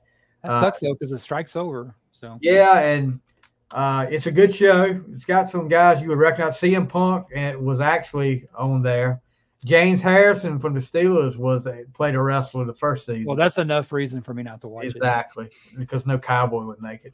But yeah, they'd drop it before they wouldn't make it to the ring. They'd fall down. They drop it all right, just like they do the passes. They got there. But anyway, That's what I'm hoping happens this weekend because my Rams go up against Cowboys. Pennachio's a Rams fan. So I don't bet on them, so I just nobody's gonna. I'm a long time fan. I'll always be a Cowboy fan, but I'm the one that makes the most fun of them than anybody. I'm not one of these delusional. Oh, this is our year. Right. There's a bunch of them out there, bud. There's a bunch. I've been lucky enough to see my baseball, my basketball, my college football, all my teams win. So if I never again, hey, I had a good run. That's the way I look at it. Yeah. Is it your Texas team playing in the baseball now? What's that? Rangers. Rangers, is that your team? No, I'm a St. Louis Cardinals fan, but I'm pulling for the Rangers. They're losing right now, though. Yeah. They have all these ex Cardinals on there. It's like, man, that says a lot right there. Yep. Oh God, they'll definitely lose now. It was 12 years ago the night they won, Stevie. Whatever. Against the Rangers. The Rangers. How long ago? The Orioles choking in the first round. Didn't I tell you? Didn't I tell you that though? I told you when you said something. The Orioles are going. Well, they were the best, one of the best teams in the American League. I tell you, experience in the playoffs. But everybody asked me because I watch baseball. I was like, well, hell, I picked the Astros and the freaking the Orioles, and I picked the Orioles and the Braves. They both out. Number 1 seeds. That whole format that they've got now, where you get a week off if you're the number 1 seed. That's a long time in baseball. There's talk about them splitting up the divisions. They need to do that. Yeah. That is a long time to be off in baseball for the whole week, especially that late in the year. Yeah, and you can't really count against the Arizona Cardinals, man. They got John McCain, the spirit of John McCain got them or something, because they should not be there. You talking about the Diamondbacks, right? I say the Arizona Cardinals. Well, that would really be a good match. Arizona Cardinals against they would really have the spirit of John McCain if the Cardinals made it. No, he was a Diamondbacks fan too. So yeah, I remember. All right. Any last words, guys? Hey, it's fun. I'm looking forward to the next one. Yeah, we need to plan out. This may not be an every week thing. This may be quit being such a wuss, Stevie. Come on. A bi-weekly thing, like twice bi-monthly maybe. Yeah, something like that. Bi-fortnightly. I say bi-weekly. I'm talking like I'm an Arizona Cardinal. Bye, Felicia. Bi-monthly. But what time is it there now, Pennachio? Right now it's 1:45 Sunday afternoon. Don't tell us what happens. Yeah. No, don't worry about it. Yeah, when I saw that whole Y2K thing, it's like, okay, we're good. Yeah, we made it through first, so we're fine. So before we go, guys, talk about some podcasts we listened to. I've mentioned a couple already that I listen to as far as wrestling goes. The Arn Anderson podcast is good. He's if you go right now, he's going like month by month of his wrestling career. I think they're in 1993. So he has maybe about 3 or 4 more years to go. But Busted Open's good. What Happened When with Tony Schiavone, the voice of your childhood, that was good. You tell I was definitely a Crockett guy. I listened to a lot of that. But I will listen to Bruce Pritchard on Something to Wrestle With. That's 3 of them that I'll listen to. What about you, Pennachio? I know you listen. I know one you listen to for sure because you've got the billboard for it on you right now. Yeah. So of course, they're about 3 to 4 hours long. You got the Jim Cornette Experience and Drive Through. What's the difference there? Sorry, about 2 hours. Yeah, exactly. What's the difference between the drive-through and the experience? What is supposed to be the difference? So the drive-through reviews Monday to Wednesdays wrestling. Okay. And Experience does like your SmackDown weekend stuff. Okay. And I always wondered what the difference was. I think the Experience he also includes pay-per-views if there's a pay-per-view on. Okay. I really love 83 Weeks with Eric Bischoff. Right. Big one. Click This, of course, with Kevin Nash. But if you really want to have a laugh with wrestling, I know which one you're going to say. Oh, You Didn't Know podcast. Oh my God, man. I cry. What's the name of it? The Road Dogg. You Didn't Know.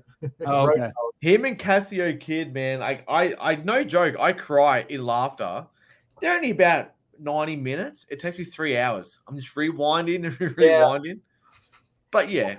I don't know. I'm not sure. I think they get a little help with the laughter there, but I may be wrong. But yeah, I actually am trying to catch up on some of them because you sent me the part where he read your comment, comment up there, and he got your name right. Believe it or not. Yeah, for a Southern man, he did well. Yeah, he got his name right the first time. It's better than some people have because the first time I saw it, I was like, "What the heck is that name?"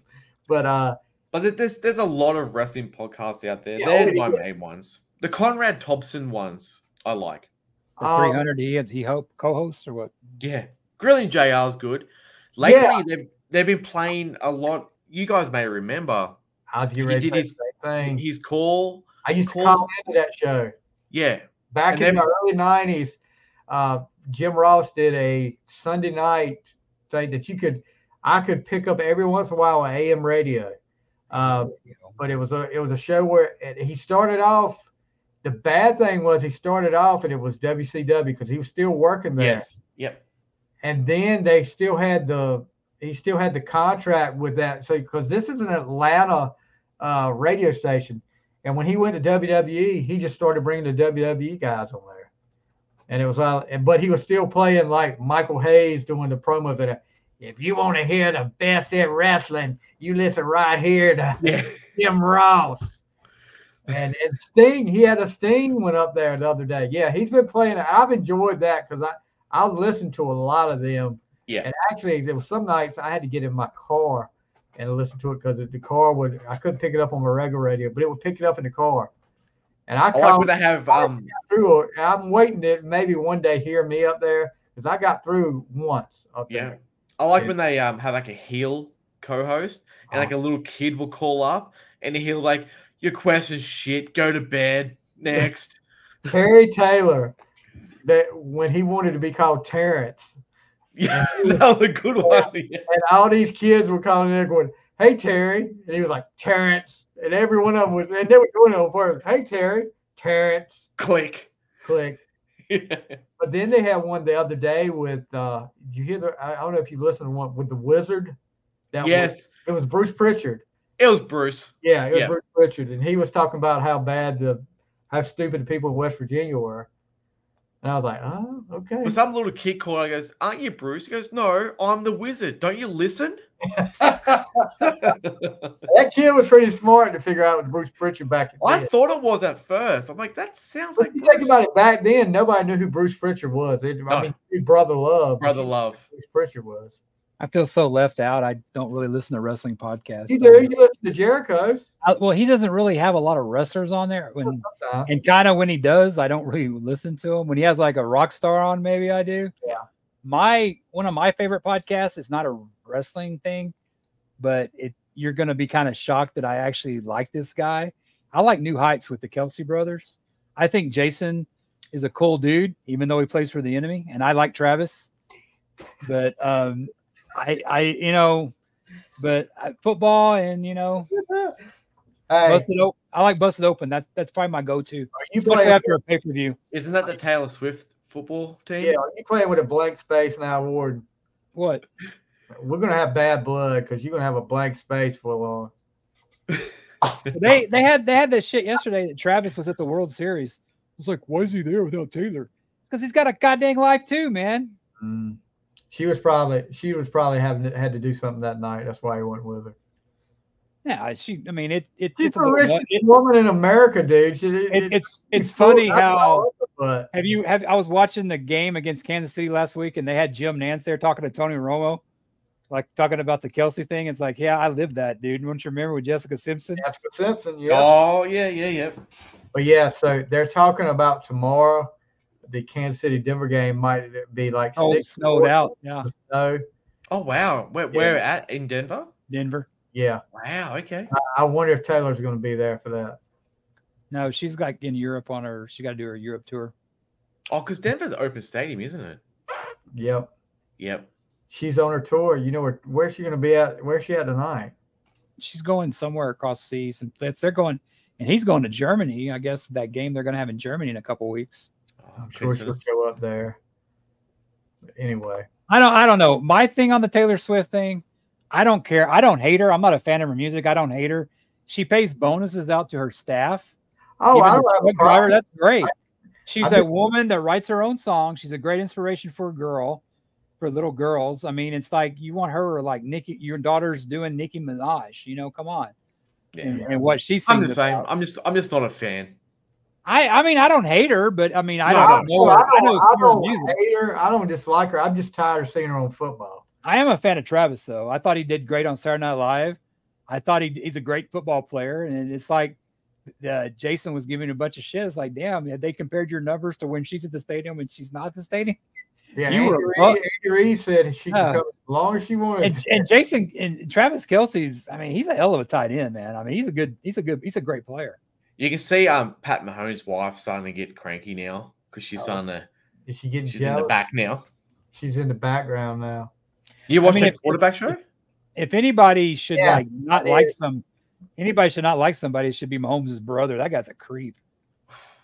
Definitely. I didn't know how bad he was until I saw that quarterback's TV show on Netflix. Have you watched that, Ward? No. Netflix, you need to watch that. I want to watch that. I want to watch that Kelsey on Amazon about Jason. You'll really think he's creepy if you watch a quarterback's thing. Yeah. All right. Well, on that uplifting note. Yeah. How did we get talking about Taylor Swift? And anyway, because I don't listen to wrestling podcasts. Taylor Swift makes it into every conversation, I guess. I do listen to Jim Cornette's podcast a lot. Yeah. But even he gets a little too political for me. Yeah. I mean, I agree with a lot of what he says, but I mean, he's just a little. I don't need to hear that crap all the time. You know, it's like I'd rather hear more about wrestling. But it's his podcast, and if it's your podcast, you can do what you want. Another episode we could do about Jim Cornette and the Midnight Express. Yeah, falling off and breaking his leg. Big Bubba, Ray Traylor, Big Boss Man, whatever you want to call him, the Guardian, the Boss. How many different names you going to go by, buddy? He was a world champion, wasn't he? UWF. Yeah, that's right. Yeah, he won. He wrestled in the suit. He beat One Man Gang before One Man Gang went to WWF. Then he lost to Dr. Death. One Man Gang. He came from being a jobber on TBS. Did he act like he was black or something? Boy, imagine that happens today. That was One Man Gang. Yeah. Can you imagine that?